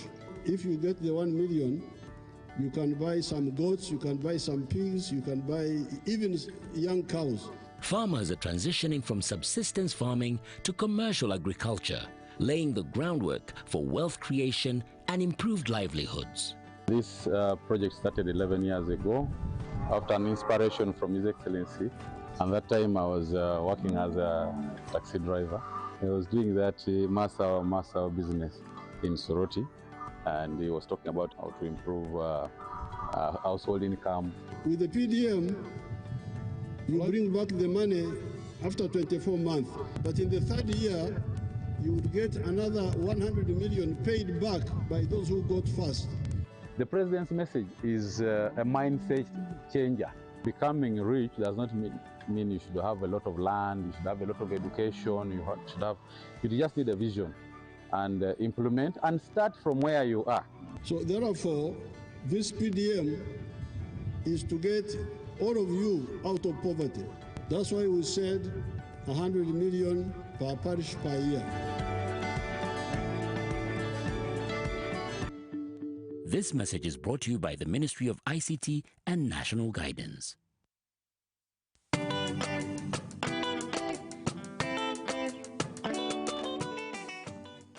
Ghetto structure okusooka ffe twali twepima nga ghetto structure tenabeerawo bali batugoba nga bintu si byakubeera nga tusobola okumiitinga mwali temusobola na kutumiitinga batulaga bagenda tulondesa obukulembeze ne batulaga nti tulina okweteekateeka ne batulaga nti mu bayamba mulina okubeera ne sako era essaawa zino eno n'akasente tukayina mwe kali mu ofiisi tukakozesa ba beneficiaries abantu ab'omu ghetto wansi tuyanziza nnyo His Excellency the President of Uganda Brigadier General Damulira Nejayima Kuteesa House Controller anti-ghetto tumuyita anti-ghetto structure kati mulimu nze nagufuula mulimu ofiisi eno ghetto structure mulimu kati gwenkola sikyalina kyenkola kyonna bannaye ba ghetto youth mwenna bakubiriza ghetto structure yazze n'emikono ebiri ebeere ng'etuyambako oba ng'etujjayo yonna gye tuli ng'etusapootinga mu buli kimu veeyo akasente mwe kali mu ofiisi ak'okwekulaakulanya mutuukire ofiisi ensonga zammwe zonna zigenda kukolebwako.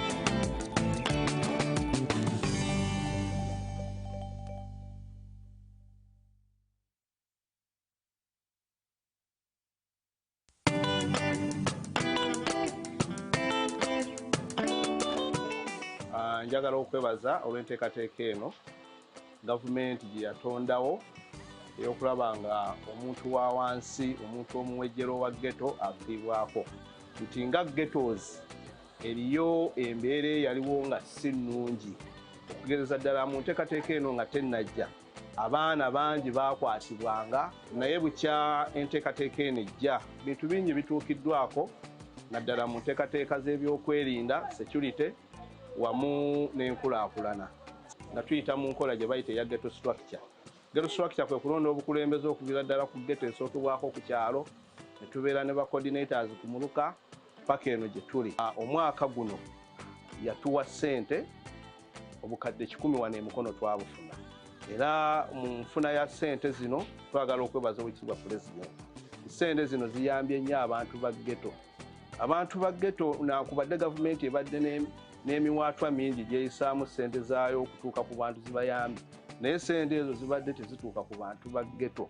Ssente zino bannaghetto tuzibawadde era bazifunyeemu. Ebiseera ebisinga wali emabega abantu ba ghetto abamu baali bennyamivu nga bamanyi nti gavumenti yabavaako, era ng'osanga abantu abamu mu ghetto nga tebalinaamu nsonga. Oli akugamba ekimbeeza mu ghetto noonyeza emirimu Uganda wonna gibuze. Twagala okusiima Pulezidenti w'eggwanga kubanga ssente ze yatuwa twazifuna, era gwe guno omulundi ogwasookera ddala nga bannaghetto mu Uganda, era twagala okumwebaza okutwagalira ddala n'atuwa ne ku ssente ezikola. Ffenna ffe twagala kumusuubiza nti abalaba gye bamulabira nti akadde ate kati ffe olw'okuba yaakatutandikako tulaba nga yaakavubuka, era twagala n'okumulaga amaanyi 26 oba ki ebyatuswaza edda mu mukono twagala okubimalawo mu 2026 tugatteko amaanyi tumwebaze olw'omutima ogwagala abantu ba bulijjo naddala ffe bannaghetto.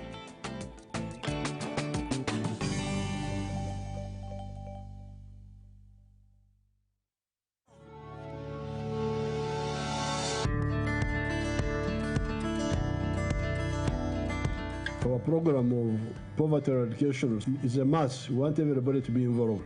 Through the parish development model, Ugandans are starting small but impactful projects to improve their livelihoods. When we give 1 million, we know it's not enough to do many things, but it's a starting point. I'm a PDM beneficiary, a farmer. Your Excellency, I was given 1 million Uganda shillings from Kobil Kawo PDM Sacco. Your Excellency, I got 20 bunches from my small piece of land sold, got 400,000, put in the PDM farm, Your Excellency, in the PDM money, Your Excellency, I bought a cow of 1,400,000. In 1 year, 100 families in the parish get. In 5 years, 500 families would have got. We were the first people to receive money from Nakapriprit. I received $1 million. I rented 4 acres of land and I was able to harvest 14 bags. So really this 1 million is enabling somebody to start something.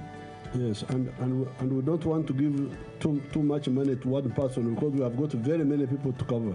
The parish development model empowers the people, focusing on lifting up the masses and creating opportunities that ensure prosperity for all.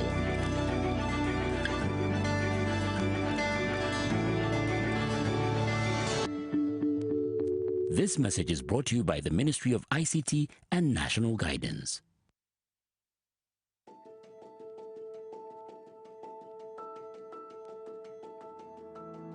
The circle started 5 years back with 15 members who were part of the executive, and we managed to use the same 15 members to mobilize the youth and come in to make the 16 associations. So each member took a thought of gathering, mobilizing the 15 people to make associations.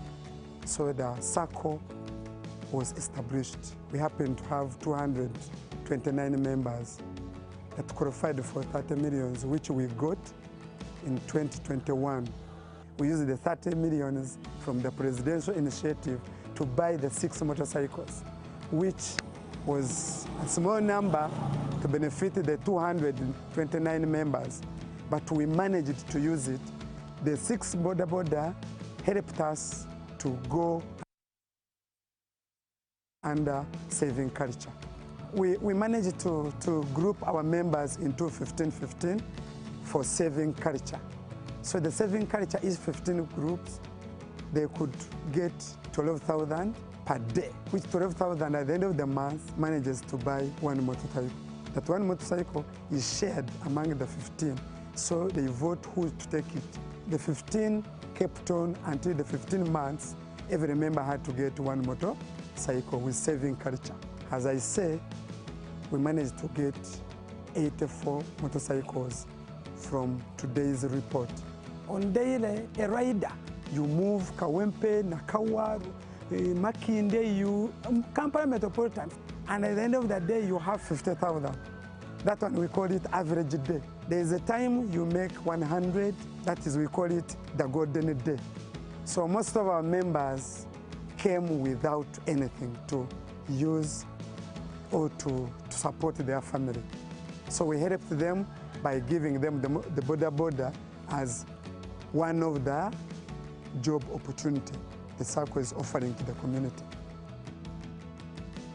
Tuso kwebaza President Museveni olw'enkola eno gyatutereddewo otukulaakulanya nga najja wano mu Saka eno nga sirina piki era ndi omu ku bammemba abaasooka okufuna lupiki.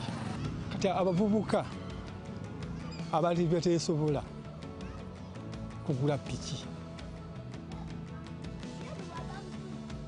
wano kiba kyangu. Kuba ogula buguzi emigabo $50 ng'ofuna piki ng'otandika obulamu. Ate ku layisi tuli bangi. Kuba omuntu tolina $5 million zigula mpya 5 kituufu. Oba oguza emigabo ate nga gijjo n'otandikira okwo. Tolaba nti oba ofunyemu. Abantu abali batalina mirimu baagifuna. Guno mulimu nno gwennyini tugufunyemu singa simaanyi ga mulimu guno kitegeeza nandibadde sikola ki sina ngeri kigenyiza bikwasaganya abaana abasoma era muki okulya byonna bwe kwesanyusaamu era kiki era ngutwala ng'ensonga enkulu kubanga ofunamu gubinkolera go ge mazima gubinkolera ddala bulungi mukadde tajjula maama gwe nninawo yekka oba oli awo akasimu ante kinaba ekiri mugira nga noteekayo n'omusingi ante kino egamba tosobola kubulwamu ki sente. Ebyenfuna byange byali bibi ddala naye mu bbanga ery'emyezi omwenda wenfunidde ppiki aye obulamu bwakyukira ddala kubanga siganye na kati nkyapangisa naye luli eri nga landiroodi netutandika nga odduka nosanga nga basiirinze nawo naye kati nsobola omusasula nina omukyala n'abaana bendabirira nsobola okubaliisa bulungi nnyo nga embeera etambula era njagala okwebaza omukulembeze w'eggwanga otujjukira nga ffe abavubuka n'atuleetera pulojekiti eno ey'emyoga kuba ne mami wange saazina neenyumirizaamu kuba akubira akasimu n'omuweerezaayo omutwalo oba ebiri kuba oba ozirina. Njagala otwala omukisa guno okwebaza omukulembeze w'eggwanga olw'okutulowoozaako nga ffe abavubuka n'atuleetera pulojekiti y'emyoga ne tutandika okufuna ku mirimu ne tufuna ebyokukola twabeerangawo nga tulina byakukola tutambula butambuzi nakuzzabuza misango naye kati okuva pulojekiti y'emyoga we yajja kati tukola era sente zaffe tuzirabako era olw'okuba nti nasiima nze ng'omuntu nasalawo n'ekifaananyi kya pulezidenti Museveni kitambuze mu Kampala yonna mwenkolera okubalaga nti pulezidenti Museveni yantuusizza ku kino kuba nenkolera sente zange era nzifuna era nzirabako.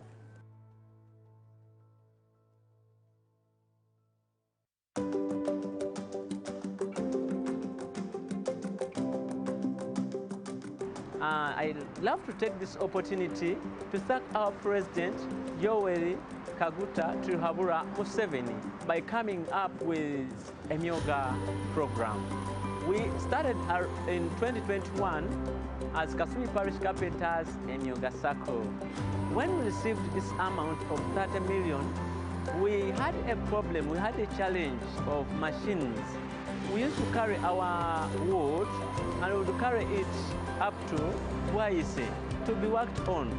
So when we got this chance, we are able to buy machines to ease our work of carpentry. At the moment, we are a number composed of 140 members. We have the women who come in and do saloon chairs. We have the men doing 3-drawer tables, 2-drawer tables, and different kind of furniture. Before the Myoga program came in, we had a lot of crimes taking place on this road. When this Myoga program came up, we managed to collect these youths. We gave them hope that you can change from stealing and we can give you skill so that you be someone in the society that will even help another person. Kansoke ddala okwebaza omukulembeze w'eggwanga olw'emirimu emirungi gy'atutaddemu nga ffe abavubuka. Nze nno nze omu ku abo abaabeeranga ku kkubo okwo emisana n'ekiro ng'oluusi olw'okuba naffe tunoonya ekyokulya nga gwa kiyina oba mmwe twakiyitanga b'amalala bagenda beerabisa nga tubagwamu munnange era nga tuba tulina obikuggyako naffe ne tubaawo.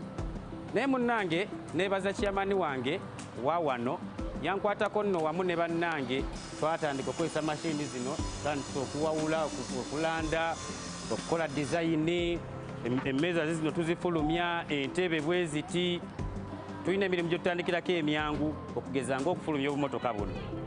Kano akamotoka n'omwana omuto w'emyaka 5 akafulumya. Bw'ova mu kufulumya akamotoka kano owawula okukwata oluwawu n'owawula emmeeza ng'eno n'ebeera smooth.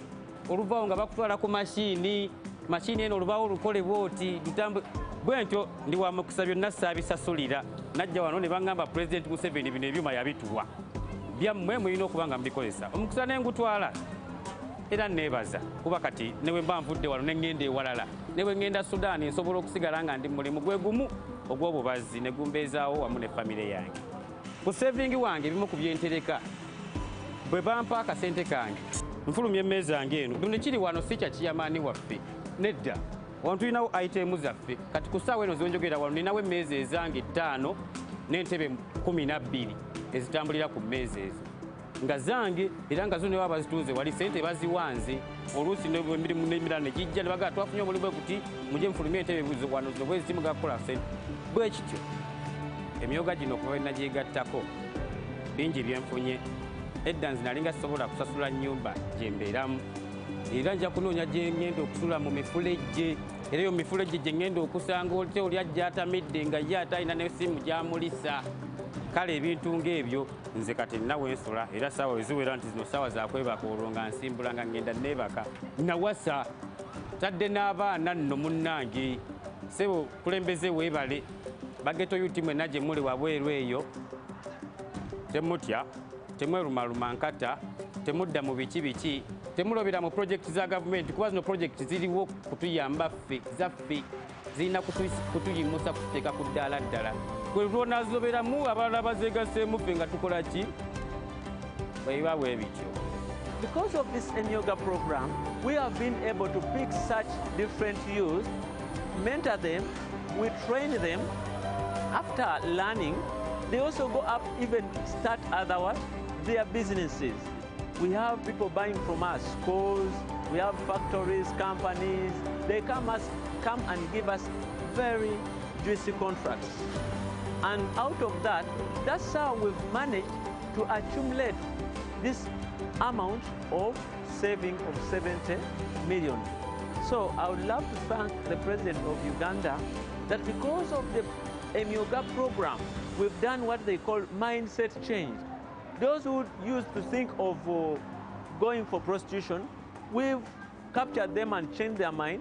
They are here trying to do work, trying to get skills. Those used to steal, they are also here trying to get skills. We have been job seekers, but now we are no longer job seekers. We are job creators.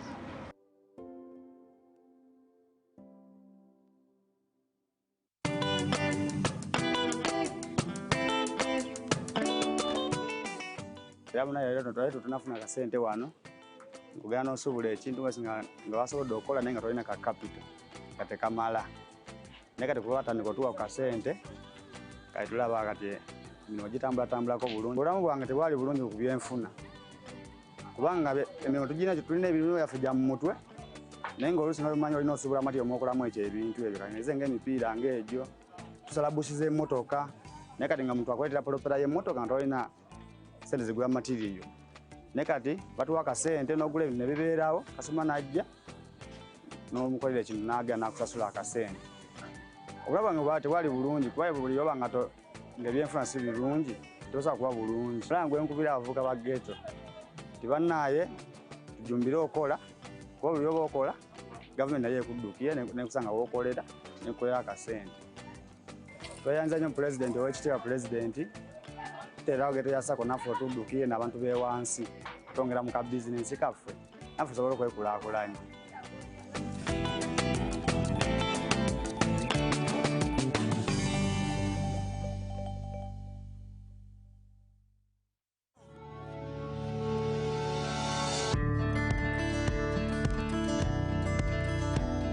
This PDM is to get all of you out of poverty. That's why we said 100 million per parish per year. The parish development model is designed to eradicate poverty by providing the support necessary for financial independence. You have seen how 1 million, how much 1 million can do. The whole of Uganda is very rich. So what you call poverty is actually ignorance. We need everybody to come up. Let us all take advantage of the conducive prevailing atmosphere of political stability, peace and security to ensure that all our people come out of poverty. And I've told the banks to stop deducting from the 1 million. You must get the 1 million full. The government is the one which will pay the bank charges. Now the number of stools in this Matoke enterprise are 1,000. They are on 1 acre. And we harvest 17 bunches every day. The money that we get from this Matoke, after selling each bunch at 15,000 shillings for the whole year, we get 91. Live from UBC Studios in Kampala, this is Good Morning Uganda.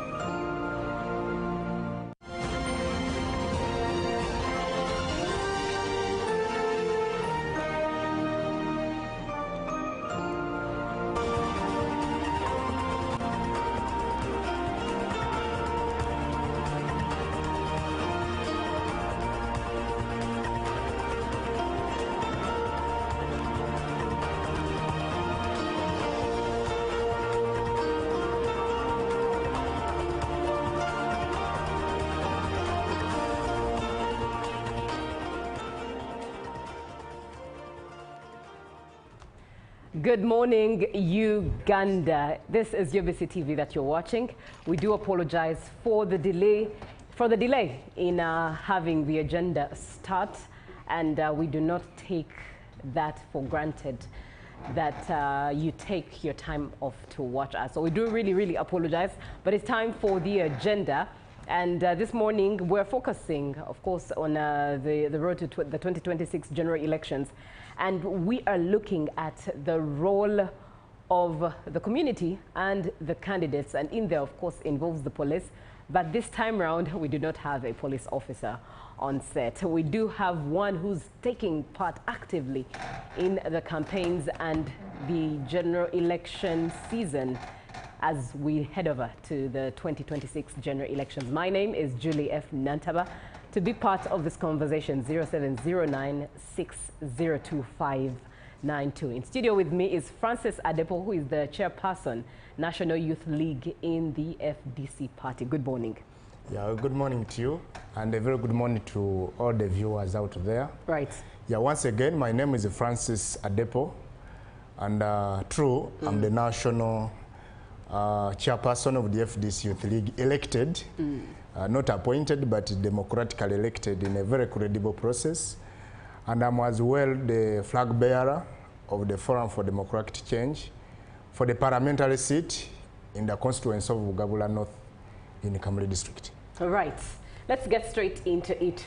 Seeing as you are one who's actively taking part in the campaigns, what exactly do you think is your role versus the role of the police and the community? Yeah, well, for us, our role is to abide by the guidelines that are being stipulated by the Independent Electoral Commission in the bracket word of the word independent. But and our people, wherever we go, we have really talked to them in that aspect, that there is nothing that really is better than peace in this election. For us in the Forum for Democratic Change, even across all our candidates, wherever they are, the key message is peace in this country. The key message is reconciliation in this country. The key message is following the stipulated guidelines as they are, both in the Constitution and in the Electoral Commission manual. So we are really doing our best to make sure that we go through this process at presidential level, at parliamentary level, and at local government level in a very credible process by following the stipulated guidelines. Our only disappointment is in the hands of a selected few individuals. We may not taint the whole picture of the police, but a few individuals who are in the police that try to really insinuate any other kind of another kind of feelings in us, whereby you have your stipulated direction of where you are going to go. You know, when we are going for these campaigns, both at parliamentary and presidential level, the Electoral Commission called us and we discussed the roadmap. Where are we going to be on this day? Where are you going to be on this day? But here comes a time when, for example, our presidential candidate, or even myself, I'm supposed to be in a particular parish, but guess what? Reaching in such a parish, the security agencies have instead gazetted a place for you where to be. That is not right.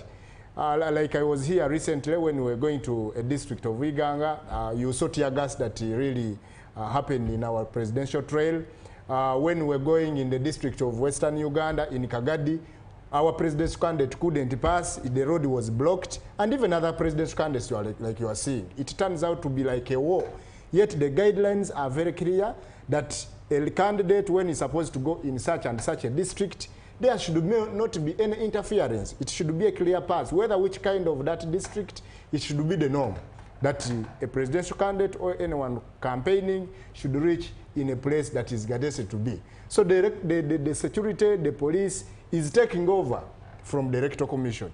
Why can't the Electoral Commission really sound out a voice? Like recently we saw a video from the chairman of the Electoral Commission condemning even the RDCs, that every RDC who is sabotaging the presidential trail as it was approved by the Electoral Commission, really that RDC should maybe retire or go and do other business, apart from doing the mandate he's supposed to do. So we are appealing to the Electoral Commission to raise that voice more, and even the security agencies to hear.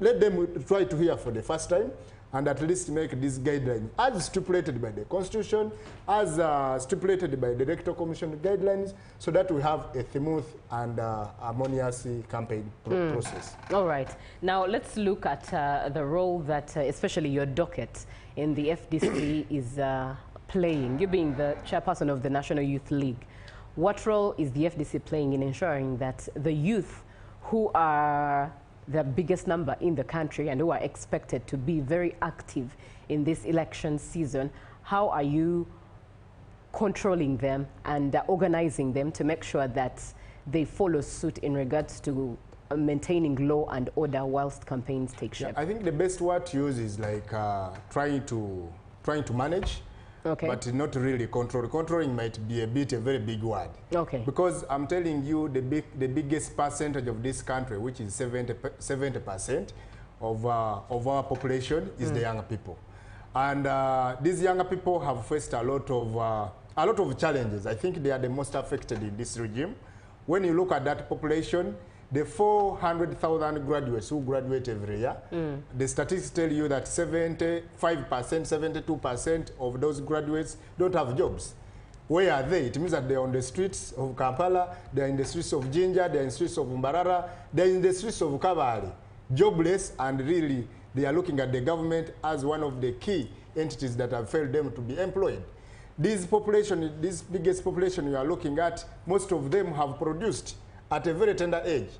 They have no jobs, but they have families, they have kids, they have dependents, others are firstborns at their homes, and the entire family is looking at them, and they have nothing really to offer. And the whole anger is eyed on the government. So controlling such a population really might be a bit very complicated, because we don't have solutions to offer to them. The same questions they ask is the questions we are asking on such spaces. But regardless, for us as the Forum for Democratic Kenya and as a youth leader in that biggest party, we are trying our best to really tell the younger people that, guess what, we can participate in this election in a peaceful way, and you go and vote a presidential candidate of your choice, a presidential candidate in the names of Nathan Andala Mafabi, the Member of Parliament in the names of Adepo Francis. Things will change, because we are offering solutions to these problems that are making these young people really cry each and every day. Every younger person who is trying to listen to our message, to the message of the FDC, to the message of making sure that every Ugandan has the money in his or her pocket, is really getting confronted by that message and resorting to the process of democratically pulling out those leaders that have really ruined this country out of leadership. So every younger person out there, even those that we have not reached, they have got our message through our different platforms. We have uploaded our agenda on all the avenues, both on the website, on the social media handles, even on the TikTok. We have really we are very happy that even those among the young people that really have liked our message, they have gone ahead to extract it from the big document, a book like this one. We know some people don't want to read, but we have volunteers who have extracted the information from our manifesto and brought it into video, TikTok kind of information. And we want to appreciate whoever has done that, that every younger person who is hearing the message of the FDC at least is getting hopes that by 15th of January 2026, we can change the leadership of this country and have a better country, not just violence. All right. 0709602592. It's the WhatsApp number that you should engage and share your opinion or ask Francis Adepo a question. He is the National Youth Chairperson of from the FDC party, and he's here with us as we look at the role of the police community and candidates with the road to 2026 in the general elections of Uganda. Now, an incident took shape last week as candidate Nandela Mafabi was on his campaign trail, and NUP supporters attacked or went ahead to get into the crowd of the FDC supporters, and there was a clash of which police intervened. Of course, there were shootings that took shape.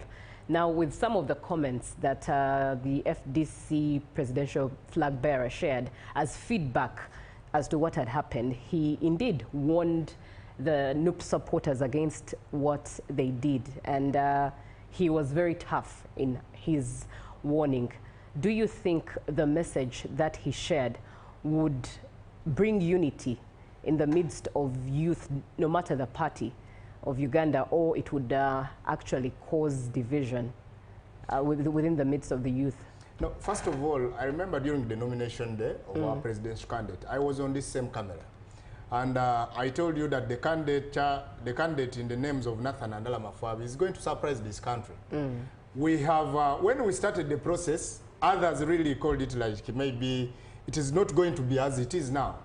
And as I talk to you now, it is a glomeruli of different signals from the people who are watching that the candidate of Honorable Nathan Nandela Mafabi has really surprised this country. We are having numbers even where you didn't expect for us to have numbers. People who thought that maybe the candidate of Honorable Nathan Nandela Mafabi and the Forum for Democracy would not have such numbers. They are getting shocked. And the intimidations are not coming only from NUP, like the way you saw in the eastern part of the country. It is coming even from other other presidential candidates, including the candidate of Mr. Museveni. Only that some of them, they try to do all that kind of violence in a hidden way. But the NUP, it was really a very big disappointment that even our fellow opposition leaders are getting shocked of our support, of which we thought that maybe they would celebrate it because we are pushing for the same agenda of making sure that Ugandans have a better Uganda after the next year elections. So it is not once or twice we have had such kind of individuals. I don't want to use some vulgar words, so bad words, but really we are not happy about what is happening by our colleagues whom we thought that maybe at one time we would be together and make sure that we have the same agenda for changing leadership in this country. The enemy of Uganda, the enemy of Ugandans is not in the FDC. The bad regime that has really tainted for us wherever to be in this kind of anger is in one kind of direction, the yellow camp. So our shock is in the red people trying to attack the blue camp in a very disorganized way. Well, let's look at the response of both leaders. Candidate Kyagulanyi responded in the sense that there should be unity. He indeed was against what was done, whilst candidate Nandela Mafabi warned with indeed a tough spirit as to if it should ever happen again. He really warned the NUP camp. And you would see that whilst candidate Kyagulanyi is calling for unity, candidate Mafabi was indeed calling for a stern warning, which in a way would cause a division. So do you think that don't you think this could be in a way a problem? Now, I didn't want to go to Nigeria, but now let me try to respond to you. For us in the FDC, we have been into this game for now 20 years. Yes? 20 years when we are, every time we participate in the elections, and we have tried to really do whatever we do. We have an history of 20 years. Our brothers and sisters, I don't want to know which time frame of their history is.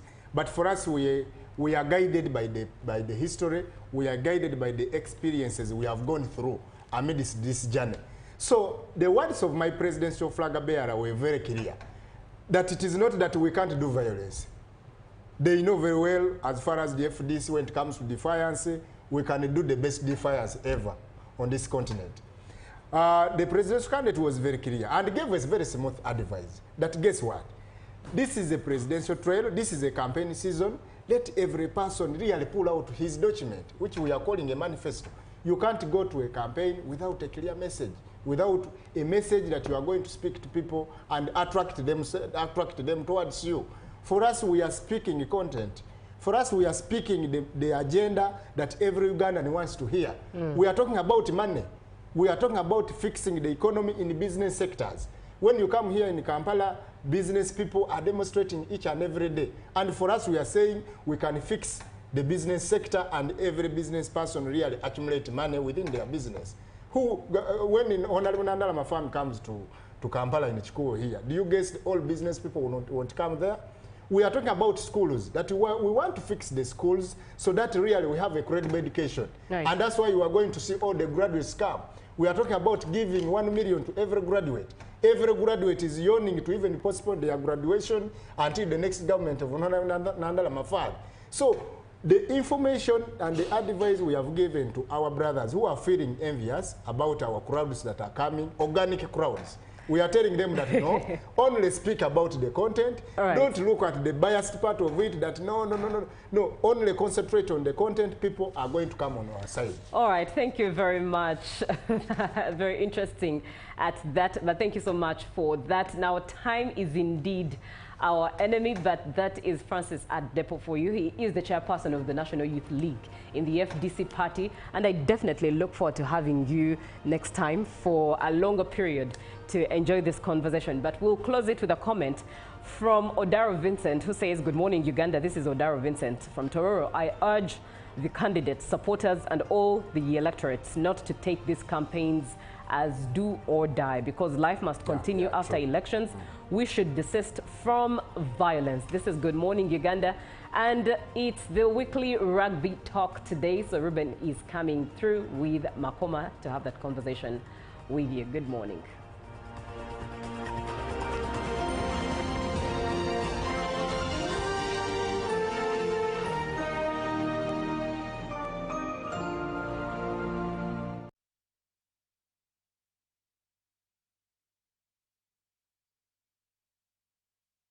My question is, what is the difference between rental tax and income tax? How comes I'm paying both taxes on my own premises? If you want to have a tin, but you are not making any income from your business, you should take on the obligation to continue filing your nil return. Commissioner General, to invest in taxation. When people understand taxes and they know the importance of taxes and they know the fair assessment of these taxes they're supposed to pay, I think everybody will embrace taxation. As banning groupage cargo clearance protects small traders who cannot afford to import full container loads individually and rely on consolidation to remain competitive. Cargo to come in groupage is consolidation, it's legitimate, and we can't ban it. What we have banned, or what we have stopped, is the use of container leaders. Now, Fiona, the good news I have for you is that among the new tax proposals, now you can get direct answers. Send your tax-related questions via WhatsApp or SMS to 0790-141-887, and the Commissioner General of URA, John Musinguzi, will personally address them. Tune in to UBC News Tonight every Monday and Wednesday for expert insights and clear explanations. Buza Commissioner.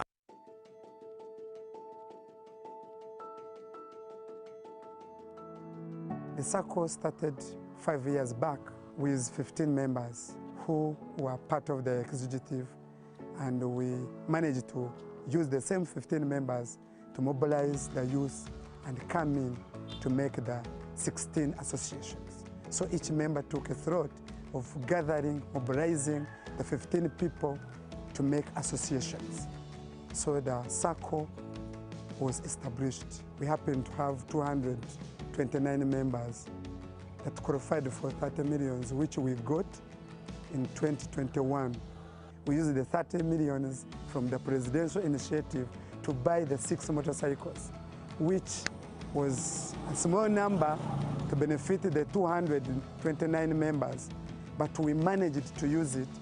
The 6 border helped us to go under saving culture. We managed. Exercise can't be sustained Eating can't be stopped. It's even harder to lose weight. Come and give it a try. Genshikang L-carnitine chromium capsules.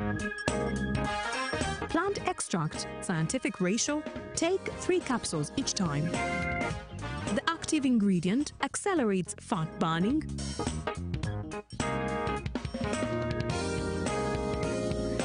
Eat twice a day.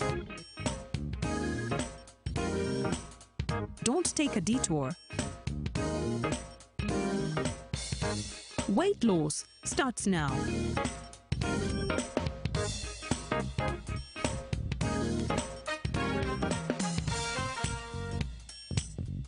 Genshikang L-carnitine with chromium capsules helps you stay in shape. Please follow medical advice when taking this product. For more information, visit our website www.hgo.com or call 0800 335555. Live from UBC Studios in Kampala, this is Good Morning Uganda.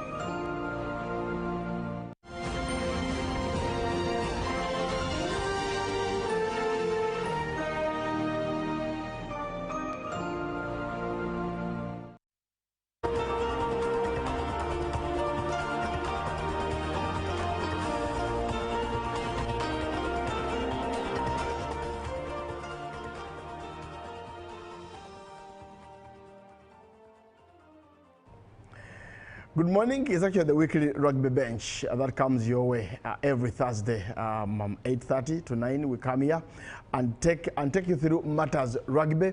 And of course, as always, Pearson Makoma joins me to discuss rugby. And I know he has had a long week away from last week of Thursday to today. It's been a long week. A couple of events have happened. We've lost colleagues within those days, those who are in hospital. But of course, we can't discuss that. We are going to discuss matters rugby. Pearson, good to see you. Yeah, thank you, Ruben. I love the Cranes, the Janzi shirt. Is it because of the Cubs winning against France? Sure. So the spirit of nationalism and patriotism had to come in handy, especially with that fight over the Cubs at the world stage. I'm looking forward for this the stage of 32 elimination where they play Senegal. So I come in solidarity for sport in general, regardless of rugby only. Oh, wow. Yeah, sure. The Cubs qualified for the round of 32 after beating France 1-0. And I did discuss that with John Barnes yesterday here. But of course, when Pearson gets into studio, just know that it's matters rugby. Only that today is just a bit different with the Cranes jersey. Yes.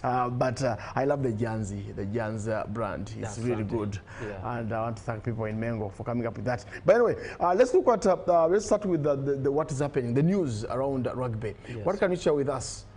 Basically, Uganda has a lot in stock, especially this weekend, where the national team of Uganda Rugby, rather Lady Cranes, has been made the Tritons tour that is coming up, and next week, and of course the quarterfinals and semi-finals of Uganda Cup coming in, and of course appointments of the Uganda national age grade teams coming in, and of course preparations on for the other rugby calendar. And of course, to discuss a little of it is the Tritons tour, the first of its kind, where the Uganda Vets Lady Cranes former players come in handy to play a joint game across with their friends from Kenya, coming on next week on Saturday. That's at Chambogo. That will be a ladies affair. And of course, Ruben, for those that have not seen ladies rub shoulders, you have to come and see those that have played at the national team. So talking about matters of World Cup, you know, Uganda, the first World Cup team to qualify, were the Lady Cranes. This team that is going next week in... Not the under-17? Not the under-17.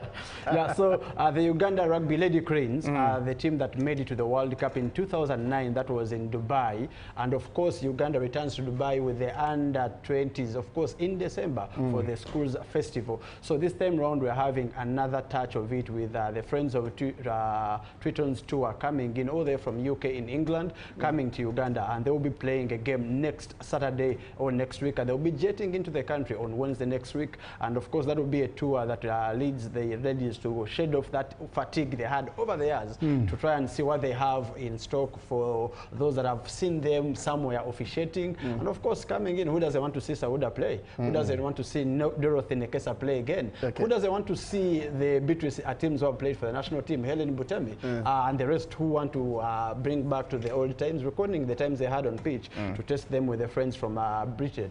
So this time round, the Britain's tour, the Children's tour to Uganda says a lot with those who have supported the game of rugby, especially the vets and the women, because I know many of us have seen the men play, especially with the Uganda vets team. But I think this is a time to see the women rub shoulders with those ex-service women for my England. Okay. Yeah. Let's look at the final squad for the Uganda Lady Cranes, the 12 women that have been called in the camp, who are going to be representing Uganda. Who are they? Where have they played before? The 12, unlike the times where the 13 have always been secured, this time round we come back with only 12. And of course, we have a new captain again, and that is Agnes Nakuya, the lady there with the ball, coming in, the big shoulders on the continent, replacing, that is Peace Lekuru, who has been the captain for the last 3 years. But of course, Peace Lekuru has been off with international gigs, that is for a club level. But she returns with enormous experience in her this time round, dropping the armband, maybe for reasons best known in the technical camp. So Agnes Nakuya comes in to captain this team. Lydia Namabiro in there, Yvonne Najuma in there, Fazira Namukwaya, who comes in with that big ball carries in her, for those that know her with that big hits in her. And then Susan Adong, one of those I've mentored, whom I pulled actually from netball. You've mentored? Yes, I feel so happy. You see, Famba was actually arguing with me the other day that Makoma is not a coach of rugby. That size can't coach rugby. Now, when you say that you've mentored Adong, Famba is defeated. Well, we have seen this young boy who's playing a lot of chess. This boy at 12 years, he's being named a sir at this early age. Oh, a sir. Yes, so at this moment, you believe those that make history and make the headlines, they have got to come in early, and also they are destined for success at early stages. And if you're going to do that, you also have to reap this. So how did you convince Susan Adong to join rugby? Well, Susan Adong is one of the sizes at the other heights I saw, and I realized there are those which rugby can count on. And the first time she touched that rugby ball,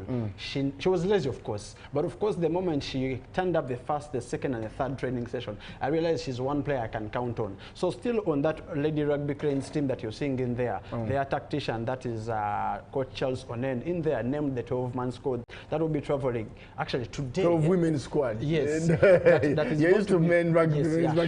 Sure. So that team will be traveling today, flying from Entebbe to Kenya. They will be playing at Ngong Road, that is the KRFU grounds. That will be played over this weekend, Saturday and Sunday. And Uganda has been playing and coming up with bronze for the last 3, 4, 5 years. And of course, Uganda hasn't hit that big stage away from the silver they won 3 years ago. But we wish to believe that they can come back with gold, especially with great experience in Samia Ikoru, the lady with the ball there, Emily Lekuru, rather Peace Lekuru coming back, and Nakuya returning back as captain. I believe, Ruben, if we to support the Lady Cranes, they have been to the World Cup. They have all it takes to win the gold for Uganda. We are waiting to see if Sunday, this weekend, we will have our tabs locked in to support them hard. And of course, with great support from the National Council of Sports and Uganda Rugby Union, I believe Charles Onen has been with this team long enough, especially having won gold all Africa Games in Ghana 2 years ago. I believe the experience they have in them, they have a lot to give us. And all we need, all I expect, is not falling short from the top position. However, South Africa is our biggest opponent, and I believe the hosts Kenyans are used to our banter, and all that they have, we're going to close it in. And I have high hopes in the Lady Cranes this time round. The fact that they've been able to bring back Peace Lekuru, who missed out on the Safari Sevens the last 2 weekends. Okay. You mentioned South Africa here, and my mind went to Siya Kolisi, one of the greatest captains of that Springboks team. Whenever I mentioned actually last South weekend, Africa, he made his 100th appearance for the South Africa Springboks, and of course captaining it all from the last 4 years down the road, and of course rubbing shoulders with Jurgen Klopp, who had to welcome, rather appreciate him for making the 100th appearance for South Africa. Yeah. Not the easiest, becoming a black in South Africa and playing great rugby for close to almost a decade. Yeah. And of course, captaining on to this Actually, match. captain twice in Yokohama and of course the recent World Cup. Yes, and he has won actually two World Cups as captain. World Cups. As captain. Yes, so it's not one of the easiest for a black boy to win it and also maintaining it to that stage. Yeah, of course, and where he comes from, I'll tell you, Pearson, he inspires me. Yes. When you look at his life journey as a rugby player, you would sit and say, I want to be like Sia Kolisi. Anyway, but of course, away from that into the current status of Ugandan Cup, the Rams did actually beat Walukuba and Mongas. Now they await to play against the Kigezi Silver backs that is this Saturday. Yes. So the kind of form the Rams are in, are they going to be champions? Well, can you speak it and say maybe they might be champions? I would say high chances are never on them. But of course, the last time we had the Uganda Cup, that was in 2023. The Mongas, rather the Rams, beat the Mongas at semi-finals to cruise on to the finals. So they are runners-up in the previous Uganda Cup that we had. So you don't wish to rate them off, especially having a fatigue of 7 games, or 3 games in 7 days, and winning one from the start. The second, yes, actually yesterday Rams played the Mongas and beat them again. That was 17-11 at the Graveyard, that's the Makerere Rugby Grounds. And the Mongas losing this means they're out of contention, and the Rams stand tall at second position in their group. And without a doubt, the Rams will be going to Kigezi, that's in Kabale, over this weekend to pick that 3rd win. And if they do pick it up, I believe the Rams have no option than cruising on to the quarterfinals. Okay. And when you look at the result they had against Walukuba Barbarians, it was a hard one for Walukuba to lose the 4th straight game, especially at home. So Rams coming in to beat them at home, that was 26-23. That's a game you believe was not easy to pull off, especially on away. And then they come back yesterday to beat the Mongas home. Yeah. You want to count them onto the quarterfinals, but how they fare on the quarterfinals says a lot on what their journey shall be in return. So I believe the Rams have all it takes, especially being in the space of 7 days with 3 games to pull off, and they are all wins. So it's not one of the easy ones. The last dance of the preliminary group stages, who might pick up a shocker? Wow, like we've been talking about the Rams, a shocker. Maybe the Makerere-based Impis. Okay.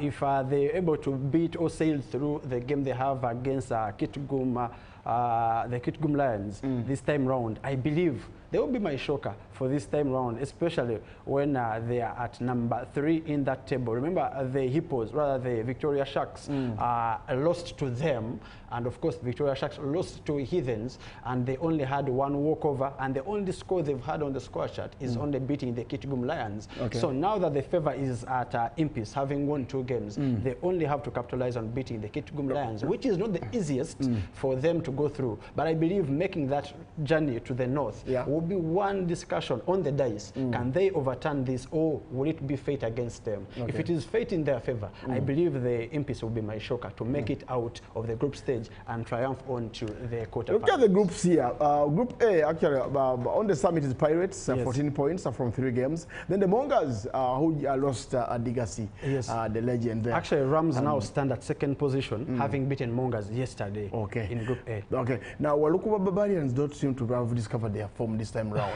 I was actually, last time I told you I was listening to Locker Room, and Zeno seems to love Walukuba so much that he talks good about them. Yes. But this time around, I don't see them in the frame that they were last season. They were a team that was actually to beat. Now, you can't play 4 and only have 1 point, and you actually Walukuba Barbarians. You've got to win games. It affected them. Squad depth, like I talked about. You know, the bodies are worn out, especially playing the whole entire league without any walkover. And of course, playing the 7 series and also coming up as champions, and again going for the international Safari Sevens in Kenya. You believe, and also their players, a few of them were taken on international duty for national team. Okay. So they got a little bit wary, and of course now presenting the Trojans, who are their feeder team, to also get some ample time to play, makes them of course lose results, but however pick up on the squad depth matters, and also look at technically redrawing their squad in terms of the league, which starts up front in December and January. Okay, the game that we have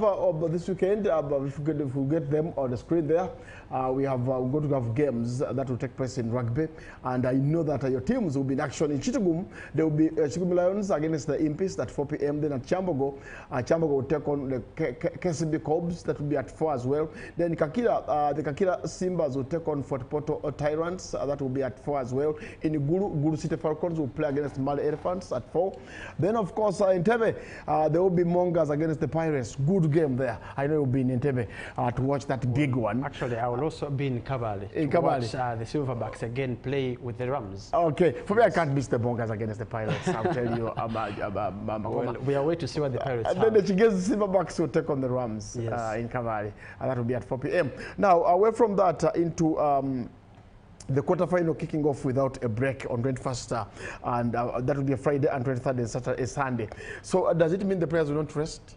Well, this is going to be a roller coaster. You only rest when your team has a bye only. So remember last weekend we had not last weekend, but the other one, we had the Heathens, the Pirates, the Hippos, the others. There were 6 of them who had a rest. So that was in a bye. You only rest when your teams don't have games, but not an official break. So this time round, you break off when you're unable to qualify. But once you qualify, the journey is on and you trail till the last whistle. So the games will be played in quarterfinal format for men, and that will be a Friday, and then on Sunday, rather on Saturday, there will be the Tritons tour that will be having the friendly for the vets, that's for the women, and that will be at Chambogo University. And then on Sunday, we return back with quarterfinal action. And then for the women, they will be jumping straight to the semifinals. Okay. You know why? There are only 4 teams per group, and there are only entirely 7 teams in the Women's Uganda Cup draw this time around. So they will have no space for quarterfinals, automatically jump in for semifinals, and there will be only 4 teams in there, and that battle will be contested rather by the Panthers, the Eels, Avengers, and She-Wolves, and then Nile Rapids in this contest. So that means that the Panthers automatically are seeded #1 in Group A, and they will be waiting who will be taking on the Wolves, the She-Wolves in Entebbe this weekend, and the Avengers. That's a slot for #2, as the Eels are already confirmed as #1, courtesy of their non-dropping form over the previous 2 weekends. So they await to what they will have in Kabale. Remember, the Eels are the female team of Rams, so both their sister and the brothers travel to Kabale to play the Chigezi family. So meaning if both of them pick one phone to the quarterfinals, and the Eels will progress to the semifinals, and then the battle between the She-Wolves from Bali and the Entebbe-based Avengers, the sister team of Mongas.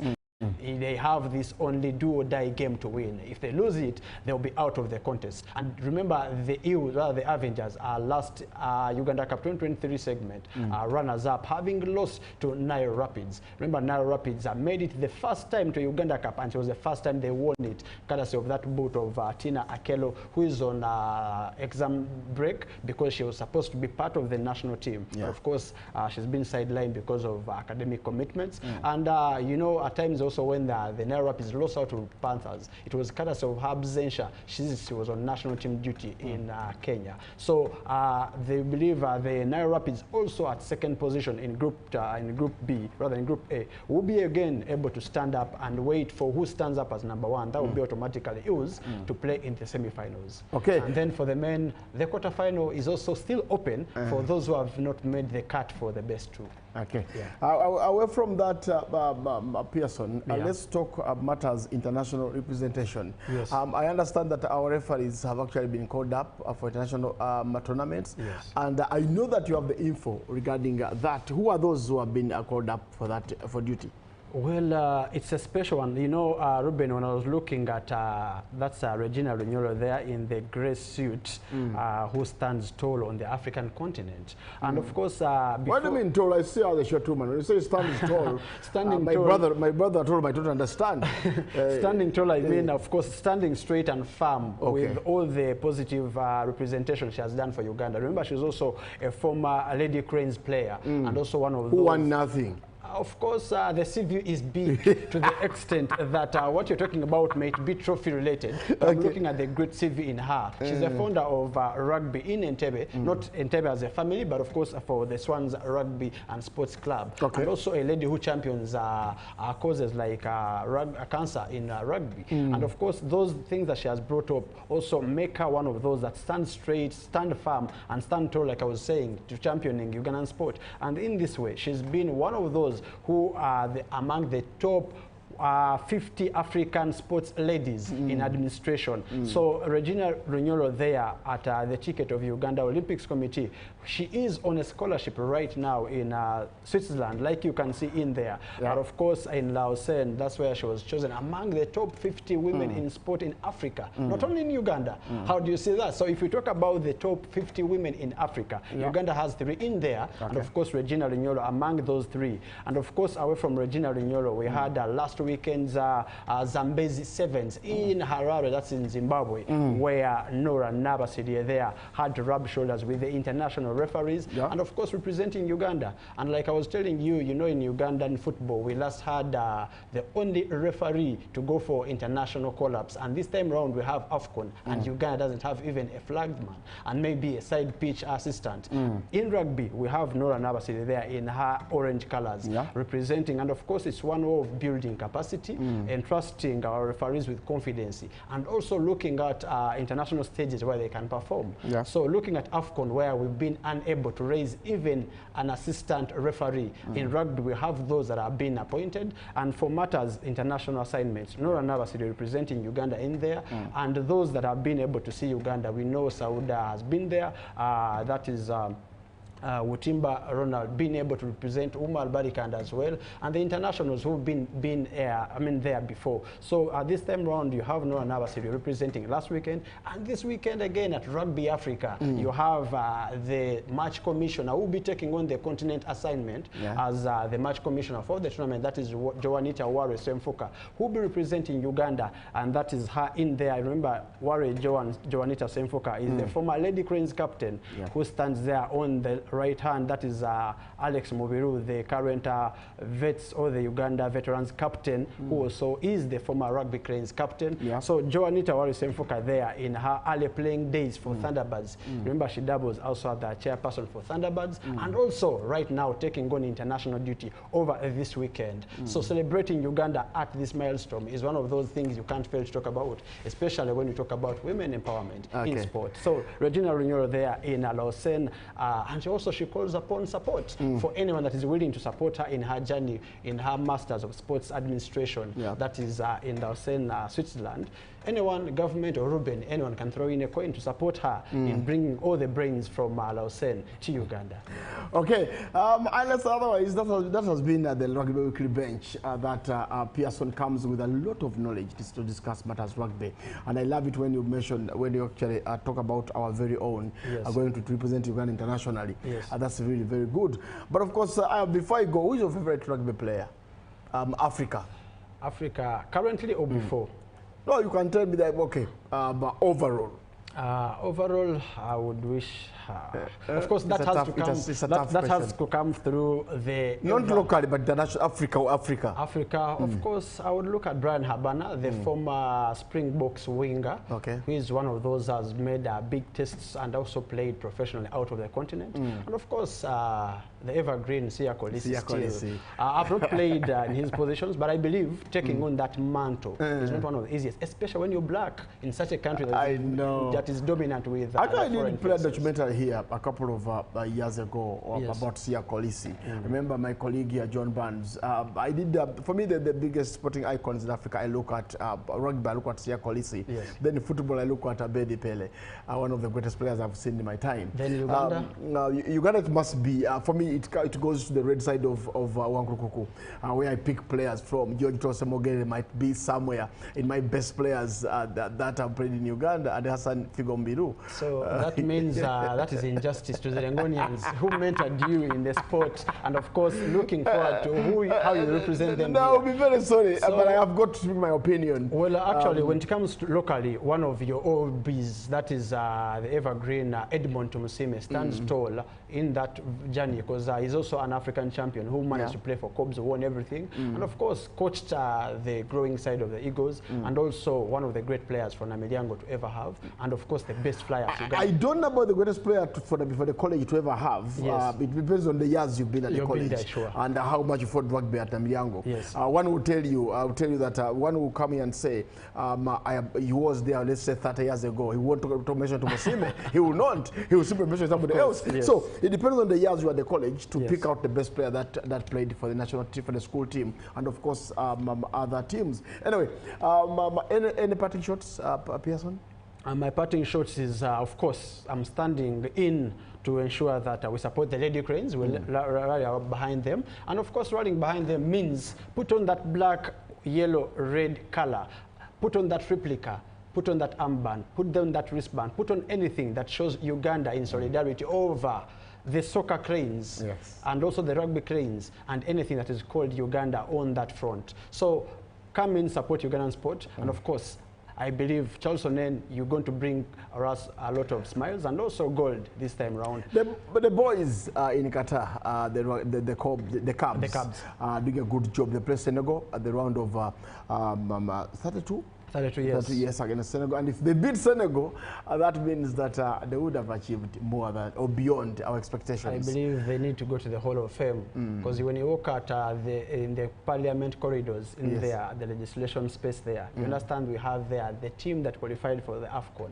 But I believe when this time comes for the team to land at Entebbe, that picture will have to be substituted for these boys who have been there. And they're worth, because especially when they've played their 3 games, and you see their conceding margin is less. And especially this time around, while no one had a lot of hopes that will jump out of the pool, I believe they deserve all the flowers they have earned this time around. All right, the kudos to the boys who played for you, who represented Uganda. Who are still playing, actually. Who are still playing in the Under-17 World Cup. And we pray that on Saturday, against Senegal, the Lions of Teranga, they come up victorious, and once they qualify, maybe our flag is raised high. And I know that we have always struggled to have ambassadors. Those are the players who can sell Uganda to other countries.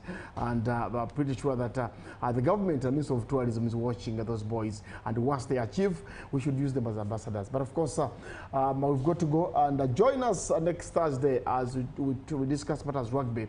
But of course, tomorrow, Julie will be here with the team.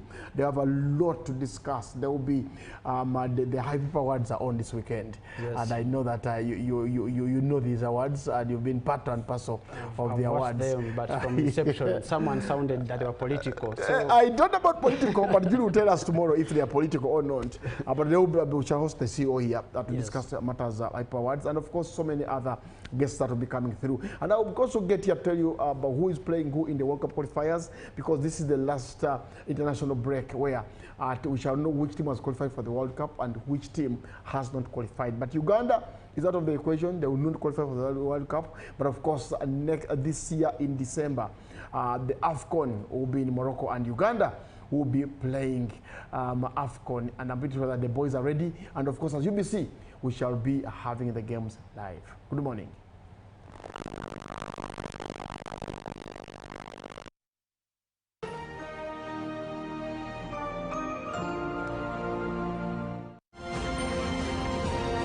Live from UBC Studios in Kampala, this is Good Morning Uganda.